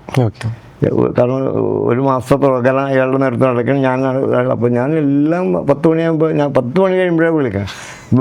അയാളുടെ ഭാര്യ ഇങ്ങനെ നോക്കണത് ആരാന്ന് ശ്രദ്ധിക്കുക. നിങ്ങൾ അവസാനം രാത്രി 10 മണി കഴിഞ്ഞൊരു മീനയാണ് വിളിക്കുന്നത്. അപ്പൊ ഇയാളാണെങ്കിൽ ഭാര്യയൊക്കെ പ്രോഗ്രാമിന് പോണ ഭാര്യയൊക്കെ അത്ര ഇഷ്ടമല്ല. അതുകൊണ്ട് ഇയാൾ പുറത്തേക്ക് ഇറങ്ങും ഫോണുമായിട്ട്. എന്നിട്ട് ഇങ്ങനെ ഇത് ഭാര്യ ശ്രദ്ധിക്കണം. അവസാനം വലിയ പ്രശ്നമായി. ആരാണ് നിങ്ങൾ ഈ 10 മണി കഴിയുമ്പോൾ വിളിക്കുമ്പോൾ ഇതൊരു പുതിയ പെണ്ണാണല്ല എന്നാ പറയുന്നത്. പുതിയ പെണ്ണ് പുതിയ പെണ്ണ് ഇതാണ്. അങ്ങനെ സത്യം പറഞ്ഞാൽ അവസാനം ഇയാൾ എന്നെ വിളിച്ചു, എൻ്റെ മീന ഒന്ന് പറയാം. അവസാനം ഞാൻ വിളിച്ചു, നിങ്ങളെ ഞാനാണ്, എൻ്റെ പേര് മീനാരാജ് എന്നാണ്, മീനെന്നിട്ടേക്കുക. അങ്ങനെ ആ പേര് കൊണ്ടുള്ള ഒരു തമാശ അതൊക്കെ. പിന്നെ അതല്ല, ഞാൻ ഈ ഫേസ്ബുക്കൊക്കെ തുറന്നിട്ടുണ്ടല്ലോ, എൻ്റെ മെസ്സഞ്ചറിൽ വരുന്ന പ്രണയലേഖനങ്ങൾ ഒരുപാടാണ്. ഫോട്ടോ അതാ എന്ത് പൊട്ടല്ല. ഞാൻ ചിലപ്പോൾ എൻ്റെ വൈഫിൻ്റെ പടമൊക്കെ ഇടും. ഞങ്ങൾ ഇരിക്കണ പടം രണ്ടുപേരും കൂടി ഇപ്പോഴെൻ്റെ മുഖത്തുള്ളതാണ് ഞങ്ങൾ. അപ്പം ഇതിലാരാ കൺഫ്യൂഷനാണ്. അപ്പം അങ്ങനെയൊക്കെ ഉണ്ട്. എന്നാലും എനിക്ക് സത്യം പറഞ്ഞാൽ പ്രീ ഡിഗ്രി നാടകത്തിലേക്ക് വന്നതോടുകൂടിയാണ് ഈ പേര് ഞാൻ ആഘോഷമായിട്ട് സ്വീകരിച്ചത്. അത് ഒരു ചമ്മലായിരുന്നു. ഓക്കെ, സ്കൂൾ കാലഘട്ടത്തിൽ എന്തെങ്കിലും മറക്കാൻ പറ്റും, ഈ പേര് കൊണ്ട് മറക്കാൻ പറ്റും? പ്രീ ഡിഗ്രിക്ക് പഠിക്കാൻ ചെല്ലുമ്പോൾ എങ്ങനെയാണാവോ എനിക്കറിയില്ല, അറ്റൻഡൻസ് രജിസ്റ്ററിൽ പെൺകുട്ടികളുടെ കൂട്ടത്തിലാണ് എൻ്റെ പേര് ചെന്ന് വീണത്. ഓക്കെ, അത് ഞങ്ങളുടെ ഫിസിക്സ് പഠിപ്പിക്കാൻ തന്നെ മാസ്റ്ററാണ്. മൂപ്പര് പേരിങ്ങനെ വിളിച്ച് അറ്റൻഡൻസിന് എടുത്തോണ്ട് എൻ്റെ പേര് അപ്പോൾ ഞാൻ ആൺകുട്ടികളുടെ ഭാഗത്ത് നിന്ന് മൂപ്പര് എന്നൊന്ന് ശരിക്കും ഒന്ന് റാഗ്. പുള്ളി വലിയ കാര്യമായിട്ട് കരുതിയല്ല, പുള്ളി എന്നൊന്ന് റാഗ് ചെയ്ത് ആൾ റിയലി നെയിൽ എന്നൊക്കെ ചോദിച്ചേ. നമ്മളപ്പോൾ ഈ ആദ്യമായിട്ട് കോളേജിലേക്ക് പോകുന്നു, മുണ്ടെടുക്കുന്നു, അതുവരെ ട്രൗസറാണ്. അപ്പോൾ ഫസ്റ്റ് ഡേ അതിന് ഈ തട്ട് മേടിച്ചു. ഇതെനിക്കുണ്ടാക്കി അതൊക്കെ ഒരു പ്രശ്നമുണ്ട്. അത് എന്നിലുണ്ടാക്കിയൊരു കോംപ്ലക്സ് ഉണ്ട്. എനിക്ക് പിറ്റേ ദിവസം എനിക്ക് ക്ലാസ്സിൽ പോകാൻ മടിയായി. എന്നിട്ട് ഞാൻ എന്ത് ചെയ്യും, അവിടുത്തെ ലൈബ്രറിയിൽ പോയിരിക്കും, വായിക്കും. അങ്ങനെ അത് കഴിഞ്ഞിട്ടാണ് ഈ നാടകത്തിലേക്ക്, കോളേജ് ഫെസ്റ്റിവലിലേക്ക് വരുന്നു, നാടകത്തിലേക്ക് വരുന്നു. ആ നാടകത്തിൽ വന്നതോടുകൂടി പിന്നെ എനിക്ക് ഇപ്പോൾ ഞാൻ ഈ പേര് ആഘോഷമായിട്ടാണ്. അതെ, ഇപ്പോൾ ഒരു ഐഡന്റിറ്റിയായി മാറി. മാത്രമല്ല ഇപ്പോൾ ചോദിക്കുമ്പോഴേ പേരെന്താ, മീനരാജ്. മീനരാജ്. അതെപ്പോഴാണ് ഈ മീരാജി ആയിട്ട് മാറിയത്? മീനാജി എന്ന് വെച്ചാൽ വളർന്നു വഴി തൃശ്ശൂരുള്ള നമ്മുടെ പ്രദീപ് നാരായണൻ്റെ സുഹൃത്തുക്കൾ, അവരാണ് മീനാജി എന്ന് വിളിക്കണം. Okay okay. ബാക്കി എല്ലാവർക്കും എൻ്റെ നാട്ടിലൊക്കെ മീനയാണ്. ഓക്കെ, ബാക്കിയുള്ളത് മീന, ഇവിടെ മീനജി. അങ്ങനെ എത്ര പേരുണ്ട്? അല്ല, യഥാർത്ഥത്തിൽ ഇതാണ് മീനരാജ് എന്നുള്ളതാണ് എൻ്റെ പേര്. അതിങ്ങനെ ഓരോരുത്തരും വിളിക്കല്ലേ. ഓക്കെ, ഇനി എങ്ങനെയാണ് സിനിമയിലോട്ട് എത്തുന്നത്? അതായത് 16,000 തെരുവ് നാടകങ്ങൾ അഭിനയിച്ചു, ഡയറക്ഷൻ, രചന, എല്ലാം ചെയ്യും. നാടുമായിട്ട് ബന്ധപ്പെട്ട് എന്തെന്നാ പറയുന്നത്, കർട്ടൻ കെട്ട് ഉൾപ്പെടെ, സംഘാടനം ഉൾപ്പെടെ, അരിവെപ്പ് ഉൾപ്പെടെ എല്ലാ പരിപാടിയും. ഓക്കെ, അവിടെ നിന്ന് എങ്ങനെയാണ് സിനിമാ ലോകത്തേക്ക് എത്തുന്നത്? അല്ല, സിനിമ ലോകത്തേക്ക് വളരെ പണ്ടൊക്കെ മുതൽ അന്വേഷണങ്ങളൊക്കെ ഉണ്ടായിരുന്നു. ചില അന്വേഷണങ്ങൾ പറയും. പക്ഷെ അന്ന് ഈ നാടകത്തിൻ്റെ തിരക്കുള്ളത് കൊണ്ട് പോവില്ല. ഓക്കെ, പിന്നെ അത് മാത്രമല്ല, നമ്മൾ ചെറിയ വേഷത്തിലാണല്ലോ ചേരണം.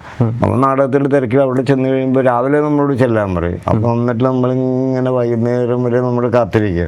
ചിലപ്പോൾ ഒരു പാസിംഗ് ഷോട്ടൊക്കെ ആയിരിക്കും. ഓക്കെ, പക്ഷെ മുമ്പ് ചെയ്തിട്ടുണ്ടോ? പണ്ട് 1-2 ഒരു എക്സ്പീരിയൻസിന് വേണ്ടി ചെയ്തിട്ടുണ്ട്. ഓക്കെ, അത് അത്ര സുഖമല്ല. അപ്പോൾ അത് എന്താണ് ഇതൊന്നും അറിയണമല്ലോ. ഓക്കെ, നമുക്ക് എന്താണ് അറിയണം എന്നുള്ള കാര്യത്തിൽ ഒന്ന് പോയിട്ടുണ്ട്. അങ്ങനെ 1-2 സിനിമകളിലൊക്കെ ആദ്യകാലത്ത് പോയി.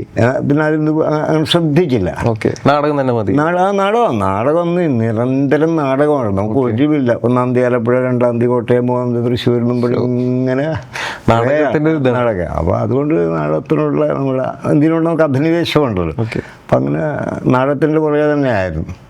പിന്നെ വരുന്നതെന്ന് വെച്ചാൽ സിനിമയിലേക്ക് വീണ്ടും അടുത്ത് വരുമ്പോൾ എൻ്റെ മകളെ കല്യാണം കഴിച്ച സിനിമാരംഗമായിട്ട് ബന്ധപ്പെട്ട ഒരു രതീഷ് കുമാറാണ്, ഡയറക്ടറാണ്. അസോസിയേറ്റായിട്ടൊക്കെ ഒരുപാട് വർക്ക് ചെയ്തിട്ടുണ്ട്. അപ്പോൾ അവൻ വന്നോട് അവനോട് പറഞ്ഞു, അച്ഛൻ നന്നായിട്ട് ആക്ട് ചെയ്യും, അച്ഛൻ സിനിമ ഒന്ന് ശ്രമിക്കുക. ഓക്കെ എന്ന് പറയാം. ഞാൻ പറഞ്ഞു, സിനിമ എന്ത് എന്നൊക്കെ പറഞ്ഞു നിന്ന് അവനൊരു കാര്യം ചെയ്ത് നമുക്കൊരു കാര്യം ചെയ്യാം, നമുക്കൊരു വെബ് സീരീസ് പഠിക്കാം. ഓക്കെ, അങ്ങനെ കൊച്ചന്നേരിക്കാന്നും പറഞ്ഞു ഒരു വെബ് സീരീസ്. അവൻ അവിടെ നിന്നാണ് തുടക്കം. മരുമകൻ വഴിയാണ്. അപ്പോൾ അവൻ ചെയ്ത് അതിൽ പൊന്മുട്ടയിടുന്ന പാപ്പൻ എന്നും പറഞ്ഞൊരു സംഭവം ചെയ്തു. വളരെ രസകരമുള്ള വൈറൽ, ആ സാധനം ഹിറ്റായി. അപ്പോൾ അന്ന് അതിൽ അഭിനയിക്കാൻ വന്ന ഒരാളാണ് ഇപ്പോൾ നായകനല്ലേ രാജേഷ് മാധവൻ. അപ്പോൾ രാജേഷ് മാധവൻ എന്നോട് എന്നെ അച്ഛന്ന് വിളിക്കണം, സിനിമ രംഗത്തേക്ക് പോവാം. അവൻ ഈ അർച്ചന തേട്ടി എന്നൊരു സിനിമയുടെ കാസ്റ്റിംഗ് ഡയറക്ടറാണ്. അവനപ്പോൾ ഈ വെബ് സീരീസ് ഇത് ഡയറക്ടറെ കാണിച്ചു കൊടുക്കുന്നു. അങ്ങനെ ഏറ്റവും അവസാനം ഒരു ഷൂട്ടിന് മുമ്പ് ഞാൻ ചെന്ന് പെടുന്നു. 5 വയസ്സന്മാരും ഒരു ഡാൻസ് സെറ്റപ്പ് ഞാൻ കണ്ടിരുന്നു. അർച്ചന തേട്ടിമണിലാണ് തുടക്കം. പിന്നെ കുമ്പളങ്ങി നൈറ്റ്സിലേക്ക് പോകുന്നു. കുമ്പളങ്ങി നൈറ്റ്സ് മരുമോൻ അസോസിയേറ്റ് ആയിരുന്നു. അപ്പോൾ അതിൻ്റെ അകത്ത് ചെന്നു, അങ്ങനെ വന്നു. ഇതിലേക്ക് വരുന്നത് താലിമിലേക്കും വരുന്നത് എൻ്റെ അറിവനുസരിച്ച് വളരെ വർഷങ്ങൾക്ക് മുമ്പ് തുടങ്ങിയ പ്രോജക്റ്റാണ്. അപ്പോൾ നെല്ലുമുടി വേണു സാറിനെ പോലുള്ളവരെയൊക്കെ ചേഞ്ച് ചെയ്ത് തുടങ്ങിയ ഒരു പ്രോജക്റ്റാണ്. അങ്ങനെ അവർ മരിച്ചു പോയി. പുറകെ ഇന്ദ്രൻസിന് വന്നു പെട്ടു. അപ്പോൾ ഇന്ദ്രൻസിൻ്റെ തിരക്കോ എന്തൊക്കെ കൊണ്ട് അവർ തീരുമാനിക്കുന്നു ഇനിയൊരു പുതുമുഖത്തെ കൊണ്ടുവരാം. അതിനുവേണ്ടി എൻ്റെ അറിവ് 108ഓളം പേര് അവർ ഓഡീഷൻ ചെയ്തു. അവർ 108ഓളം പേരെ ഓഡീഷൻ നടത്തി. പക്ഷേ അപ്പോൾ ഓഡീഷൻ മിടുക്കന്മാരെ എനിക്കൂടി അറിയാവുന്ന, ഞാൻ പോലും ബഹുമാനിക്കുന്ന നാടകരംഗത്തെ കുലപതികളെയൊക്കെയാണ് അവർ വെച്ച് ചെയ്തത്. അപ്പോൾ ഒരു ഷൂട്ടിംഗ് തുടങ്ങാനൊക്കെ ഈ പിന്നെ എൻ്റെ നിതീഷ് സഹദേവ്, അദ്ദേഹത്തിൻ്റെ ആദ്യത്തെ സിനിമയാണ്, ഒരുപാട് സ്ട്രെയിൻ ചെയ്ത ആളാണ്. സമരം അങ്ങനെ ഒരു യുദ്ധം തന്നെ ചെയ്താണ് ആ സിനിമയുടെ പ്രൊഡക്ഷനിലേക്ക് എത്തുന്നത്. ടെൻഷനിലായിരുന്നു. അപ്പൂപ്പനെ കിട്ടിയിട്ടില്ല. അപ്പോൾ അത് എന്തായാലും എന്തോ മാർഗം ആലോചിച്ചിട്ടുണ്ടായിരിക്കാം. അവർ ഷൂട്ടിംഗ് തീയതിയൊക്കെ തീരുമാനിച്ചു. നവംബർ 3 ഷൂട്ടിംഗ് തുടങ്ങും. അപ്പൂപ്പനില്ലാണ്ട് ഷൂട്ടിംഗ് സ്റ്റാർട്ട് ചെയ്യും. അപ്പോൾ അപ്പൂപ്പന് ചിലപ്പോൾ എന്തെങ്കിലും അവർ എന്തോ ഒരു മാർഗം കണ്ടിട്ടുണ്ടാവും, അല്ലെങ്കിൽ ആരെങ്കിലും ഉണ്ടാവും. അത് തൃപ്തിയല്ലായിരുന്നു അവർക്ക്. എങ്കിലും അന്വേഷിച്ചുകൊണ്ടിരുന്നു. അപ്പോഴാണ് ഈ സ്കൂൾ ഓഫ് ഡ്രാമയിലെ പ്രേംപ്രകാശ് ലോയിസ് എന്ന് പറഞ്ഞ ഒരു സ്കൂൾ ഓഫ് ഡ്രാമയായിട്ട് ബന്ധപ്പെട്ട ഒരാളാണ്. ഇതിൽ അസോസിയേറ്റ് ആയിട്ട് കാണുന്നു. അവർ സംസാര മധ്യ അവർ പറയുന്നു ഈ അപ്പൂപ്പനെ കിട്ടിയിട്ടില്ല. അപ്പോൾ ഏകദേശം ഒക്ടോബർ 27-28 തീയതിയായിരുന്നു. നവംബർ 3 അവർക്ക് വേണ്ടത്. അങ്ങനെ അപ്പോൾ ഈ പ്രേംപ്രകാശ് ലൂയിസിന് എന്നെ അറിയാം. നാടകം അറിയാം. എൻ്റെ നാടകം കണ്ടിട്ടുണ്ട് സ്ട്രീറ്റിൽ. അങ്ങനെ മൂപ്പരിത് എൻ്റെ ഫോട്ടോ എടുത്ത് വെച്ച് നോക്കാം. അപ്പം തന്നെ ഡയറക്ടർക്ക് അയച്ചു, ഫിസിക്കൽ കറക്റ്റാണ്, ഇനി ബാക്കി അപ്പോൾ ഇതൊക്കെ ചെയ്തോളും, നിസ്സാരം. മാത്രമല്ല അയാൾക്ക് തന്നെ അറിയാം. അയാൾ പിന്നെ അസുഖം, മറ്റുള്ളവരൊക്കെ തള്ളിപ്പോയത് അസുഖങ്ങളുടെ കൊണ്ടാണ് കേട്ടോ. നല്ല നടന്നു. കാരണം ഈ രാജസ്ഥാനിലെ ഒടുക്കത്തെ കാലാവസ്ഥയിൽ പിടിച്ചു വയ്ക്കാൻ പറ്റില്ല. അപ്പോൾ എന്തെങ്കിലും അസുഖങ്ങളുള്ളവർക്ക് പറ്റില്ല. പ്രായം കഴിയുമ്പോൾ പ്രഷർ ഷുഗറൊക്കെ വരും. എനിക്ക് പ്രഷറും ഷുഗറും അങ്ങനത്തെ ഒരു സാധനമില്ല. ശരിക്കില്ല. മനസ്സിലായി. അപ്പം അങ്ങനെ ഒരു പ്രശ്നമില്ല എനിക്ക്. അപ്പം അത് ഇയാൾക്കതൊന്നുമില്ല. പിന്നെ നല്ല പൊരിഞ്ഞ വെയിലത്തും മഴയത്തും ഒക്കെ നാടകം കളിക്കലുണ്ട്. ഞാൻ പറഞ്ഞല്ലോ, എനിക്ക് ഏറ്റവും ഇഷ്ടപ്പെട്ട വിഭാഗം തെരുവ് നാടകങ്ങളാണ്. അത് 10,000 സ്ഥലത്തെങ്കിലും കളിച്ചിട്ടുണ്ട്. അപ്പം എനിക്ക് അസുഖമൊന്നുമില്ല. അയാൾ കൊടുക്കുന്നു, അവരെന്നെ വിളിക്കുന്നു. ഞാൻ എപ്പോഴും നാടകത്തിൻ്റെ തിരക്കിലാണ്. വിളിച്ചപ്പോൾ എനിക്ക് ഈ പ്രോജക്റ്റിനെ കുറിച്ചൊന്നും ഇങ്ങനെ കൊണ്ടും പിന്നെ അങ്ങനെ ഒരു ആവേശമില്ലല്ലോ സിനിമയിൽ പോകണം. അവർ വിളിച്ചപ്പോൾ ഞാൻ പറഞ്ഞത് ഇല്ല, ഇന്നും വരില്ല, നാളെയും വരില്ല, മറ്റന്നാളും വരില്ല. പക്ഷെ അവർ വീണ്ടും നിർബന്ധിച്ചു. 10 മിനിറ്റൊന്നും പറഞ്ഞ് ഞാൻ ചെല്ലുന്നു. അവരോട് അവിടെ വെച്ച് ഇതൊക്കെ സംസാരിക്കുന്നു, കഥയൊക്കെ പറയുന്നു. കഥ കേട്ടപ്പോൾ ഈ വായനയുടെ ശീലമുള്ളതുകൊണ്ട് നമുക്ക് കഥ യുക്തിയൊക്കെ മനസ്സിലായി. ഇത് സംഭവമുണ്ട്, എനിക്ക് ചെയ്യാൻ സ്പേസ് ഉണ്ടെന്ന് മനസ്സിലായി. അങ്ങനെ ആകെ ഓഡിഷന് ചെയ്യാൻ വായിച്ചു നോക്കാമെന്നത് ഞാൻ പറഞ്ഞത്. ഇപ്പോൾ എനിക്ക് സമയമില്ല. ഓഡിഷൻ 2 ദിവസം ഞാൻ അന്ന് ഈ നേവൽ സിവിലിയൻ സെൻ്റർ നാടകത്തില്ല. പട്ടാളക്കാരായതുകൊണ്ട് അവിടെ കറക്റ്റ് സമയത്തിനായിരുന്നു നമുക്ക്. അവസാനം സെൽഫ് ഇൻട്രൊഡ്യൂസിങ് നടത്താൻ പറഞ്ഞു. ഒരു കൗതുകത്തിൽ ചെയ്യണം. ഞാൻ ചെയ്യാം. പിന്നെ ഞാൻ ഇപ്പം മോനോട് സംസാരിച്ച പേര് മീനാരാജ്. ഒറ്റടിക്ക് കേൾക്കുമ്പോൾ പെണ്ണിൻ്റെ പേരാണെന്ന് തോന്നും. അതല്ല, എൻ്റെ പേര് മീനരാജ്. മീനമാസത്തിൽ ജനിച്ചുകൊണ്ടാണ് അമ്മയിട്ട പേരാണ്. ആ കഥ അങ്ങ് പറഞ്ഞു. അപ്പോൾ അവർ വെച്ച് വയസ്സെത്രയെന്ന് വെച്ച് നമ്മൾ ഞാൻ അങ്ങോട്ട് പറഞ്ഞ വയസ്സ് ചോദിക്കരുത് പറയില്ല, പറഞ്ഞാൽ നിങ്ങൾ വിശ്വസിക്കില്ല. അതെന്താ കാര്യം? എന്നാൽ ചോദിക്കേ. അവർ എത്ര വയസ്സായി? ഞാൻ 37. അപ്പോൾ 37ഓ തിരിച്ച് ഞാൻ പറഞ്ഞില്ല ഇതാന്ന് നിങ്ങൾ വിശ്വസിക്കില്ല. ഞാൻ പേര് പറയാതെ. പിന്നെ ഇതും പറഞ്ഞു പല്ല് പോയത് ചെറുപ്പത്തിൽ ഇത്തിരി വികൃതിയായതുകൊണ്ട് അതങ്ങ് പോയതാ. അതാണ് ആകെയുള്ള ഓഡീഷൻ ഉണ്ടായത്. അങ്ങനെ ഫാലിമിലേക്ക് എത്തി. ഇനി ഫാലിമി മൂവിയിൽ മറക്കാൻ പറ്റാത്തൊരു അനുഭവം? ഫാലിമി മൂവിൽ മറക്കാൻ പറ്റാത്ത അനുഭവം, അതിൽ സൗഹൃദത്തിൻ്റെ ഒരു കഥ കൂടി പറയുന്നു. സൗഹൃദത്തിൻ്റെ കഥ പറയുമ്പോഴുള്ള സംഭവം ഈ കൂട്ടുകാരൻ മരിച്ചു എന്നുള്ള സൗഹൃദമാണല്ലോ. ആ സീൻ എടുക്കുന്ന സമയം സ്ക്രിപ്റ്റിലും ഉണ്ട്. അപ്പോഴാണ് പറഞ്ഞത്, അവളെ എന്നോട് പറഞ്ഞിങ്ങനെ ബേസിൽ വന്നിട്ട് പറഞ്ഞു സ്ക്രിപ്റ്റ് ഒന്നും നോക്കണ്ട, അപ്പൻ്റെ ജീവിതത്തിൽ ഏറ്റവും കൂടുതൽ സ്ട്രൈക്ക് ചെയ്തേക്കുന്ന ഒരു മുഹൂർത്തം ആലോചിക്കും. ഓക്കെ. അപ്പോൾ എന്ന് വെച്ചാൽ ആ 2 ആഴ്ച മുമ്പാണ് എൻ്റെ ഒപ്പം 45 വർഷമായി സൗഹൃദത്തിലായിരുന്നു സുഹൃത്ത് മരിച്ചത് ആക്സിഡൻറ്റിൽ. ഓക്കെ. ഞാൻ ആലോചിച്ചത് അതാണ്. അതുകൊണ്ട് അത്രയും ഇമോഷണലായിട്ട് ചെയ്യാൻ പറ്റി. ഓക്കെ. അതിനിച്ചല്ലോ ഈ കാശിയിലൊക്കെ പോയി, കാശി പോകണമെന്നൊരു ആഗ്രഹം ഉണ്ടായിരുന്നോ? ഇല്ല, ഈ അമ്മ പറഞ്ഞത് കൊണ്ടൊന്ന് ഗംഗയിൽ പോകണം, കാശിയാണല്ലോ അമ്മയുടെ ഒരു ആഗ്രഹം. അങ്ങനെ അതുകൊണ്ട് എപ്പോഴും പോകണം, അത്രേ ഉള്ളൂ. അങ്ങനെ ഒരു നിയോഗം പോലെ കാശിയിലേക്ക് എത്തി. കാശി എന്ന് പറഞ്ഞാൽ ഇപ്പൊ രാത്രി ഷൂട്ടൊക്കെ നടന്നിട്ടുണ്ടോ? ഒരുപാട് തണുപ്പ്. അതിലെന്തെങ്കിലും ഒരു ഓർമ്മ എന്തെങ്കിലും? അതിലോർമ്മ വേറെ ഒന്നുമില്ല. അതിലത്തെ ഈ അഘോരികൾ കൊണ്ടുവരുന്ന ഒരു സ്ഥലമുണ്ട്. ഓക്കെ. ഇപ്പോൾ നമ്മൾ കരുതുന്ന പോലെ അഘോരികൾക്കൊന്നും ഗംഗാതീരത്ത് അനുവദനീയമല്ല പ്രവേശനം. പോലീസുകാർ തല്ലി ഓടിയും. ഓക്കെ. അതുകൊണ്ട് അഘോരികളില്ല, അവർ കാട്ടിലെവിടെയാണ്. ഇപ്പൊ അത് തന്നെ മനസ്സിലായി. ഈ ഭസ്മൊക്കെ പൂശി മനസ്സിലായി ലഹരിയൊക്കെ അടിച്ചെടുക്കാനുള്ള അവരില്ല. പക്ഷെ അവരെന്തോ ഭയങ്കര വിശുദ്ധ തലത്തിൽ വിശ്വാസികൾ കാണുന്ന ആളാണ്. അപ്പൊ അവസാനം എന്ത് പറ്റിയെന്ന് വെച്ചാൽ 5 അഘോരികളെ നമ്മുടെ ഈ സിനിമക്ക് വേണ്ടി മേക്കപ്പ് ചെയ്ത്, ജൂനിയർ ആർട്ടിസ്റ്റിന് മേക്കപ്പ് ചെയ്തിട്ട് രാത്രി ഈ 12 മണിക്കാണ് ഷൂട്ട്. ഞങ്ങളിങ്ങോട്ട് പോകുന്നത് ഈ അഘോരികളെ നടക്കുക.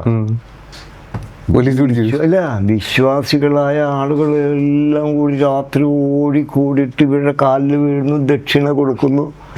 അപ്പോൾ പോലീസുകാർ വന്ന ഷൂട്ടിങ്ങാണ്, അവർക്ക് കാലിൽ വീഴുന്നു.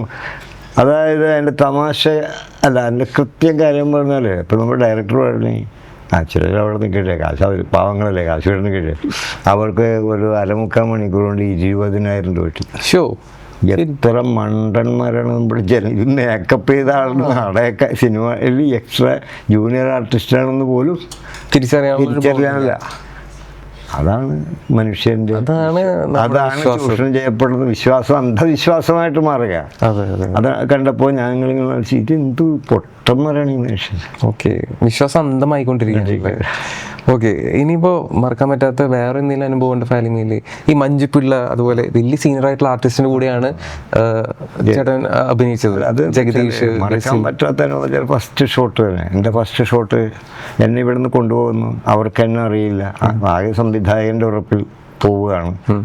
ബേസിലിനറിയില്ല, ജഗദീഷ് പിന്നെ ഇവർക്ക് ആർക്കും ഇല്ല. പക്ഷെ ജഗദീഷ് സാറെ എൻ്റെ പേരും ഇതൊക്കെ വെച്ചിട്ട് മൂപ്പരൊന്ന് ചെറിയൊരു അന്വേഷണം നടത്തിയപ്പോൾ മൂപ്പർക്ക് മനസ്സിലായി 54 വർഷമായിട്ട് നാടകം കളിക്കുന്ന ആളാണ്. ഓക്കെ. പല ഈ പ്രസാദ്, ഞാൻ നാടകം കളിച്ചതെന്ന് വെച്ചാൽ നരേന്ദ്രപ്രസാദ് സാറ് മുരളി അത് ആ സംഘത്തിലൊക്കെയാണ് നാടകം കളിച്ചത്. ഞാൻ പ്രൊഫഷണൽ നാടകത്തിലല്ല അഭിനയിച്ചത്. ഓക്കെ. തിരുവനന്തപുരം അപ്പോൾ അവരുടെ കൂടെയൊക്കെ ചെയ്തിട്ടുണ്ട് എന്നൊക്കെ കേട്ടപ്പോൾ എന്തോ ഒരു ചെറിയ മെറ്റീരിയൽ കാണണമെന്നൊരു തോന്നലുണ്ടായി. അപ്പോൾ ആദ്യത്തെ ഷോട്ട് പറഞ്ഞത് അള്ളു വെക്കുന്ന സീനുണ്ട്. ഓക്കെ. അതാണ് ആദ്യമായിട്ട് എടുക്കാറ്.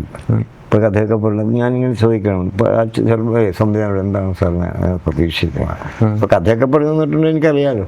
അപ്പോൾ ഇങ്ങനെ പറഞ്ഞു ഒരു കുസൃതിയാണ്, അന്ന് ഭയങ്കര കുറുമ്പുണ്ട് എന്നൊക്കെ പറഞ്ഞപ്പോൾ പിന്നെ ഒരു ഹെഡ്സെറ്റ് പോയി. അപ്പോൾ ഓക്കെ. എന്നിട്ട് പുള്ളി പറഞ്ഞാൽ ഒന്ന് നമുക്ക് ഈ ക്യാമറയായിട്ടുള്ള ബാലൻസിങ് ഇല്ലാത്തതുകൊണ്ട് ഒന്ന് ചരിയണം തിരിയണം എന്നൊക്കെ പറഞ്ഞു. ഓക്കെ. Position correct first. അപ്പോൾ ഇത് ചെയ്യുമ്പോൾ സ്ഥിതി ചില ഷോട്ട് എടുക്കുമ്പോൾ ബേസിൽ പിന്നെ മഞ്ജുപിള്ള, ജഗദീഷ് അവർ 3 പേരും ക്യാമറയുടെ പുറകിലുണ്ട്. ഓക്കെ. ഇത് നോക്കട്ടെ, കാരണം എന്നെ പറ്റിയില്ലെങ്കിൽ അവിടുന്ന് വിടണ്ടേ, വേറെ ആളുകളുണ്ട്. അപ്പോൾ അതൊക്കെ വെച്ചിട്ട് എടുക്കുന്നു. ആദ്യത്തെ ഷോട്ട് ഓക്കെ എന്ന് പറഞ്ഞു. പിന്നെ ഒരു ചെറിയ നിർദ്ദേശം, ഒന്നുകൂടി മിനിക്കാൻ. ഓക്കെ. രണ്ടാമത്തെ ഷോട്ട് ഓക്കെ. അപ്പോഴേക്കും ആ ഷോട്ട് ഓക്കെ എന്ന് പറഞ്ഞില്ല, ബേസിലാണ് കൈയടിച്ചുകൊണ്ടിരിക്കുന്നത്. ഫസ്റ്റ് വരുന്നത് എൻ്റെ അടുത്ത് എൻ്റെ കൈക്ക് പിടിച്ചിട്ട് അപ്പൂപ്പ കറക്റ്റ് മീറ്ററാണ്, പിടിച്ചോ പൊളിക്കാം. ആദ്യത്തെ എൻ്റെ ഒരു അഭിനന്ദനം. അതുപോലെ ജഗദീഷ് സാർ വന്നിട്ട് പറഞ്ഞത്, സാർ എന്നെ സാറിന് വിളിക്കണേ, സാർ നല്ല കോൺഫിഡൻ്റാണ്, സാറിന് പിന്നെ എന്താ പ്രശ്നമുള്ളൂ, ഫ്രീ ആയിട്ട് ചെയ്തോ. ഇത് തന്നെ സംഭവം. മഞ്ജുപിള്ള വന്നിട്ട് എന്നെങ്കിലും തിരിച്ചു നിർത്തിയിട്ട് എൻ്റെ മുതിയിൽ 3 അടി ഇടിച്ചിട്ട് എവിടെ പോയി കിടന്ന് കിളവാ ഇത്രയും കാലം 4 മാസത്തിന് മുമ്പ് ഷൂട്ട് തീർന്നേന്. അത് വലിയൊരു അംഗീകാരം. അവിടെ നിന്ന് കിട്ടിയ ഒരു പിന്നെ ഞങ്ങൾ എല്ലാവരും ഒരേപോലെ നല്ല സന്തോഷമായിട്ടൊക്കെ പോയി. ഞാനും പറയുന്നത് ഞാനും ലൊക്കേഷനിൽ ഉണ്ടായിരുന്നു, സാറിന്റെ കൂടെ അഭിനയിച്ചിട്ടുണ്ട്. അപ്പൊ അതില് ഡയറക്ടർ എന്താണ് ഉദ്ദേശിക്കുന്നത് അത് കറക്റ്റ് ആയിട്ട് കൊടുക്കാന്ന് പറഞ്ഞാല് അതെങ്ങനെ സാധിക്കും? അത് എക്സ്പീരിയൻസ് തന്നെയാണല്ലോ. നമ്മളെ തിരിച്ചറിയണം എന്താണ് ആ തിരിച്ചറിവാണ് ഒരു ആക്ടർക്ക് വേണ്ടത്. കാരണം നാടകമായാലും സിനിമയായാലും സംവിധായകൻ്റെ കലയാണ്. അപ്പോൾ അവരുടെ ആഗ്രഹം, അവരുടെ സ്വപ്നം, അവരുടെ മനസ്സിൽ അവർ കാണുന്ന ചിത്രം എന്താണെന്ന് അവർ ചിലപ്പോൾ അവർക്ക് നമുക്ക് പറഞ്ഞു തരാൻ പറ്റിയെന്നവരില്ല. ചില മിതഭാഷകളൊക്കെ ആണെങ്കിൽ പക്ഷേ എങ്കിലും ചുരുങ്ങിയ വാക്കിൽ പറയും, ചില ആൾ വൈഡായിട്ട് പറയും. പക്ഷെ അവിടെ നിന്ന് നമ്മളിത് ശ്രദ്ധിക്കണം, നമുക്ക് മനസ്സിലാവണം. അത്രേ ഉള്ളൂ. ഇനി വരാൻ പോകുന്ന പടങ്ങൾ ഏതൊക്കെയാണ്? ഇനിയിപ്പോൾ എത്ര പടം ഉണ്ട് ഇറങ്ങാൻ? ഒന്ന് കഴിഞ്ഞ വർഷം അവാർഡ് കിട്ടിയ ബിരിയാണിയുടെ ഡയറക്ടർ സജിൻ ബാബു ചെയ്ത തിയേറ്റർ റീമാക്കല്ലെങ്കിൽ എനിക്കൊരു ശ്രദ്ധേയമായ വേഷമാണ്. അത് കഴിഞ്ഞ് വിഷ്ണു ഉണ്ണികൃഷ്ണൻ, ബിബിൻ ജോർജ് അവരുടെ കൂടെയുള്ളത് വിശുദ്ധ തെമ്മാടികൾ ഷൂട്ടിങ് കഴിഞ്ഞു. അർജുൻ അശോകൻ്റെ കൂടെ എന്ന് സ്വന്തം പുണ്യാണ് അത് കഴിഞ്ഞു. ED സുരാജിൻ്റെ കൂടെ ED ചെയ്തു കഴിഞ്ഞു. ആസിഫ് അലിയുടെ കൂടെ രേഖാചിത്രം ചെയ്തു കഴിഞ്ഞു. ഇപ്പോൾ ഒരു മുഴുനീളായതായിട്ട് പാണ്ഡവലഹള വീണ്ടും ഇന്ദ്രൻസും ഞാനും ജഗദീഷും കൂടി ചെയ്തു. പിന്നെ ഇന്ദ്രൻസും ഞാനും കൂടി ആനീസ് കേക്ക് അങ്ങനെ 6-8 പടമായി ഇപ്പൊ വിളിച്ചത് കാരണം വെള്ളപ്പൊക്കം ഇടിനാശം അതിന്റെ സിറ്റിയിൽ നിന്നാണ് വിളിച്ചത്. പടങ്ങൾ വിളിക്കുന്നുണ്ട്. കുഞ്ചാക്കോ ബോബൻ എന്നെ അത്ഭുതപ്പെടുത്തിക്കൊണ്ട് രാത്രി 11 മണിക്ക് എനിക്കറിയില്ല എന്നെ ഇങ്ങോട്ട് ഫോൺ ചെയ്യുക പടക്കാരോട്. അപ്പോൾ ഗംഭീരമായി ഞാൻ ഇപ്പോഴാ പടങ്ങളുള്ളത് മനോഹര എന്നൊക്കെ പറഞ്ഞു. അപ്പോൾ എനിക്ക് മനസ്സിലാവുന്നില്ല ശബ്ദം ആരാണല്ലോ. അപ്പോൾ ഞാൻ ആ മോനെ കുഴപ്പമില്ല എല്ലാവരും പറയണ്ടേ. അപ്പോൾ ഇത് കുഞ്ചാക്കോ ബോബനാണെന്ന് മനസ്സിലായില്ല. അപ്പോൾ അതുകൊണ്ട് പറഞ്ഞു ഞാൻ ജഗദീഷ് ചേട്ടനാണ് നമ്പർ വന്നത്. കുറച്ചിങ്ങനെ പറഞ്ഞു കഴിഞ്ഞിട്ട് കുഞ്ചാക്കോ എന്നോട് പറഞ്ഞു. അപ്പോൾ പിന്നെ എനിക്ക് മനസ്സിലായില്ലെന്ന് തോന്നുന്നു. എനിക്ക് ശബ്ദമൊക്കെ കേട്ടപ്പോൾ തോന്നുന്നുണ്ട്, പക്ഷെ എൻ്റെ ഫോണിൽ ആദ്യമല്ല, അതുകൊണ്ട് മനസ്സിലായി. അപ്പോൾ ഞാനാണ് കുഞ്ചാക്കോ ഞാൻ പെട്ടെന്ന് നമ്മൾ സോറി സാർ അയ്യോ ഇപ്പം നേരത്തെ വിളിച്ച പോലെ അപ്പോൾ മോനെ എന്നൊക്കെ തന്നെ വിളിച്ചാൽ മതി. എന്നിട്ട് എന്നോട് പറഞ്ഞു പോയാൽ നമ്മൾ ഒരു സിനിമയിൽ ഒന്നിച്ചിരിക്കും അങ്ങനെ വാക്ക് പോകട്ടെ. ഇതിനും ഇല്ല എന്താണ് അതെ ലൈഫ് കംപ്ലീറ്റ് ആയോ? അല്ല അങ്ങനെയല്ല. ഇതൊന്ന് ഈ ബൈബിളിലൊരു വാചകമുണ്ട്, നിനക്ക് കിട്ടാത്തതിനെ കുറിച്ച് നീ ഉത്കണ്ഠപ്പെടണ്ട, നിനക്കുള്ളതാണെങ്കിൽ അത് അവിടെ ഉണ്ടാവും. അത് തന്നെയാണ് ലൈഫിൽ അറിയാനായിട്ട്. പക്ഷെ ഇനി ആരുടെ കൂടെ അഭിനയിക്കണം എന്നൊരു ആഗ്രഹം? അല്ല അങ്ങനെ ചോദിച്ചാൽ ഞാൻ ഒരു സത്യം പറയട്ടെ, എനിക്ക് അഭിനയിക്കണമെന്ന് ആഗ്രഹമുള്ളത് അമിതാഭ് ബച്ചൻ്റെ കൂടെ. അമിതാഭ് ബച്ചൻ്റെ കൂടെ സാധിക്കാൻ വേണ്ടി ഞാൻ അതാണ്. പിന്നെ നമ്മുടെ ഇപ്പൊ നമുക്ക് അല്ലേ മമ്മൂക്ക എന്നാണിപ്പല്ല പിന്നെ ലാല്, ഇവരൊക്കെ അത്ഭുതങ്ങളാണ്. ലോക സിനിമയിലേക്ക് തന്നെ ഉപയോഗിക്കപ്പെടാവുന്ന ശക്തികളുള്ള ആളുകളാണ്. നമ്മുടെ മലയാള സിനിമയിലെ ലീഡിങ് റോളുകൾ ചെയ്യുന്ന എല്ലാവരും മിടുക്കന്മാരാണ്. നമ്മൾ ഈ ബിജുമോനൻ പോലും ചില വേഷമൊക്കെ ചെയ്യണത് അല്ലേ തീർച്ചയായും അത്ഭുതകരമാണ്. നമ്മുടെ ഇൻഡസ്ട്രിയിലുള്ള ആരുടെ കൂടെയും അഭിനയിക്കണമെന്ന് അവസരം കിട്ടി അഭിനയിക്കും. പിന്നെ ഈ പറഞ്ഞ പോലെ ആഗ്രഹം എന്താണെന്ന് വെച്ചാൽ അമിതാഭ് ബച്ചനെ ഒന്ന് കിട്ടും. അമിതാഭ് ബച്ചൻ കഴിഞ്ഞിട്ടേ ഉള്ളൂ. അമിതാഭ് ബച്ചൻ കഴിഞ്ഞാൽ വേണമെങ്കിൽ രജനീകാന്ത് തൊട്ടുള്ള അത് ഫൈറ്റ് സീനിൽ അഭിനയിക്കും. Fight scene.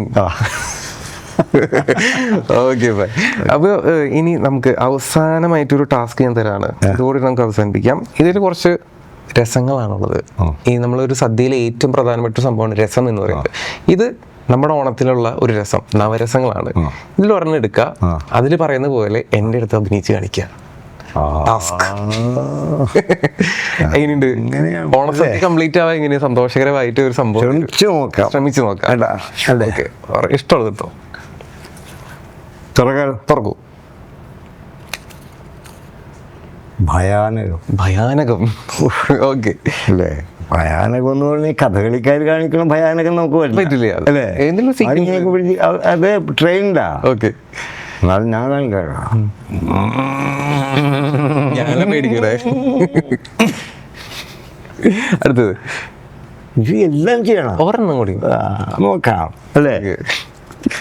എന്തെങ്കിലും ഒരു സീക്വൻസ് എൻ്റെ അടുത്ത് അഭിനയിച്ച് കാണിച്ചാലും മതി. കരുണായിട്ട് എന്തെങ്കിലും ഒരു കാര്യം എടുത്ത് പറഞ്ഞാൽ മതി. ഇപ്പം അമിതാഭ് ബച്ചൻ്റെ കൂടെ അഭിനയിക്കണം എന്നാണല്ലോ പറഞ്ഞത്, അത് കരുണയിലൊന്ന് പറഞ്ഞു നോക്കട്ടെ. എന്താ കുട്ടി, എൻ്റെ അപ്പച്ചനോടുള്ള സുനിലച്ഛൻ എൻ്റെ വളരെ അടുത്ത ചങ്ങാതിയാണ്. എന്നോട് സംസാരിക്കുമ്പോൾ അതൊക്കെ ശ്രദ്ധിച്ച് സംസാരിക്കണം. ഞാൻ ഒരു വിളി വിളിച്ചാൽ ഇപ്പോൾ വിളിക്കും സുനിലച്ഛൻ മോൻ. അതുകൊണ്ട് മോനോട് ഞാൻ പറയുന്നുണ്ട്, ബഹുമാനത്തിലും ആദരവിലൊക്കെ ജീവിക്കാൻ നിനക്കുള്ള. അല്ലെങ്കിൽ ഞാൻ പോക്കറ്റി ഗുരുശാവ് ഇട്ടുകൊണ്ട് നടക്കണമെന്നാണ് അത്രയും. ഓക്കെ, ഒരെണ്ണം കൂടി ലാസ്റ്റ്.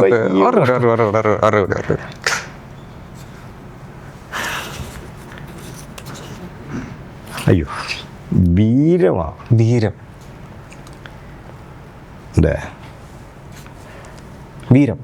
അങ്ങനെ ഇരിക്കും കാലത്തെങ്കിൽ ഒരു നാൾ ക്ഷത്രിയവംശവൈരിയായ അല്ലെ വിഷ്ണുവംശ സംഭവനായ ആ രാമനാമാവായിട്ടുള്ള ക്ഷിപ്രകോപി സഹസ്രബാഹുക്കളാണ് ദൃശ്യനായി.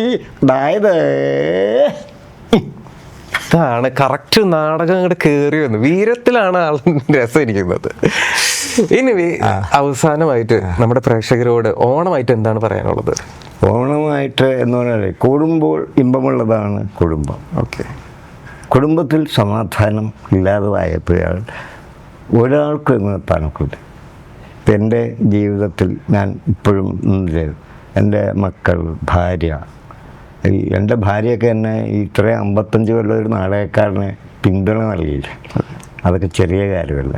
അപ്പോൾ ഈ കുടുംബത്തിനോട് നന്നായി പെരുമാറുന്നവനെ കലയിലും നന്നായിട്ട് പെരുമാറാനൊക്കും, അവന് വളരാനൊക്കും. കാരണം കുടുംബം നൽകുന്ന പിൻബല ചെറുതല്ല. എനിക്കിപ്പോൾ എൻ്റെ മകൻ സെക്കൻഡറാബാദിൽ ആണ്, മകളും വിദ്യാഭ്യാസ വകുപ്പിലാണ്, മകൾ അശ്വതി, മകൻ അരുൺരാജ്, ഭാര്യ മംഗളാദേവി, പിന്നെ 2 പേര് കുട്ടികളുണ്ട്. ഇപ്പോൾ ഒരു ആഗ്രഹമായിട്ട് നിൽക്കണമെന്ന് വെച്ചാൽ ഞാൻ ഇനിയിപ്പോൾ നാടകം കുറച്ച് കഴിയുമ്പോൾ നിർത്തും. കാരണം സമയം കുറവുകൊണ്ട് മാത്രമല്ല, പിന്നെ ഞങ്ങൾ റിഹേഴ്സൽ തുടങ്ങിക്കഴിഞ്ഞു. എൻ്റെ പേരക്കുട്ടികളുമായി ഒന്ന് അഭിനയിക്കണം. പിന്നെ ഞാൻ തീരുമാനിച്ചു വെച്ചിരിക്കുന്ന ഒരു കാര്യം കൂടിയുണ്ട്, അതുകൂടി പറഞ്ഞ് അവസാനിപ്പിക്കണം. അതാണല്ലോ എൻ്റെ ആഗ്രഹം. ഇന്നലെ നാളെ എപ്പോഴാണെങ്കിലും മനുഷ്യൻ മരിക്കാം. ഞാൻ ജന്മം കൊണ്ട് ഹിന്ദുവാണ്. സാധാരണ എല്ലാവരും കരുതുന്ന ഹിന്ദു ആചാരപ്രകാരം ഇല്ല. ഞാൻ എൻ്റെ ശിഷ്യന്മാർക്കും മക്കളോടും എൻ്റെ ഭാര്യയോടും പറഞ്ഞു വെച്ചിരിക്കുന്നത്, ഞാൻ മരിച്ചു കഴിഞ്ഞാൽ എൻ്റെ ശവസംസ്കാരം ഒരു തെരുവ് നാടകത്തോടുകൂടി ആയിരിക്കണം. അതിനുള്ള ഒരു സ്ക്രിപ്റ്റിൻ്റെ ഐഡിയയും പറഞ്ഞു കൊടുത്തിട്ടുണ്ട് അവർക്ക്. എങ്ങനെ മരിച്ചു കിടക്കുന്നു, ബോഡി എടുക്കേണ്ട സമയമാകുന്നു, അപ്പോൾ എൻ്റെ ഏതെങ്കിലും ശിഷ്യന്മാർ അടിച്ച പോലെ അടുക്കാൻ പറ്റില്ല. ആഹാ, ഞങ്ങളൊക്കെ ഒറ്റക്കാക്കിയിട്ട് അല്ലേ നടക്കില്ല, ഒരു അലമ്പാകുമല്ലോ. അവിടെ ബന്ധുക്കൾ ഇടപെടും, മകൻ ഇടപെടും. അവസാനം പറഞ്ഞ് അതൊരു ഡ്രാമയായിട്ട് നമ്മളെ അങ്ങനെ പറഞ്ഞേക്കാം. അങ്ങനെ ഒരു യാത്രയാണ്. അതിന് സ്ക്രിപ്റ്റ് വരെ പിള്ളേർക്ക് പറഞ്ഞു കൊടുത്തേ. ഇത് കേട്ടവരുണ്ടെങ്കിൽ എന്തായാലും ഈ ആഗ്രഹം സാധിച്ചു കൊടുക്കട്ടെ. അപ്പോൾ ഒരുപാട് സന്തോഷം. അപ്പോൾ ഒരു നല്ലൊരു ഓണം ആശംസിച്ചുകൊണ്ട് ഞാൻ നിർത്തുകയാണ്. ഒരുപാട് നന്ദി. അപ്പോൾ നിങ്ങൾക്കും എന്നെ വിളിച്ചതിനും ക്ഷണിച്ചതിനും ഈ ചാനലിൻ്റെ എല്ലാവരോടും, പ്രവർത്തകരോടും, ഉടമയോടും, മോനോടും എല്ലാവരോടും എൻ്റെ സന്തോഷം, നന്ദി. ഇത് കാണുന്ന പ്രേക്ഷകർക്ക് എല്ലാവർക്കും നല്ലത് വരട്ടെ, ലോകത്തിന് നല്ലത് വരട്ടെ. സോ നല്ലൊരു ഓണം ആശംസിച്ചുകൊണ്ട് ഞാൻ സൈൻ ഓഫ് ചെയ്യുന്നു. This is RJ Kiran. നമുക്ക് അടുത്ത വീഡിയോയിൽ കാണാം. ബൈ.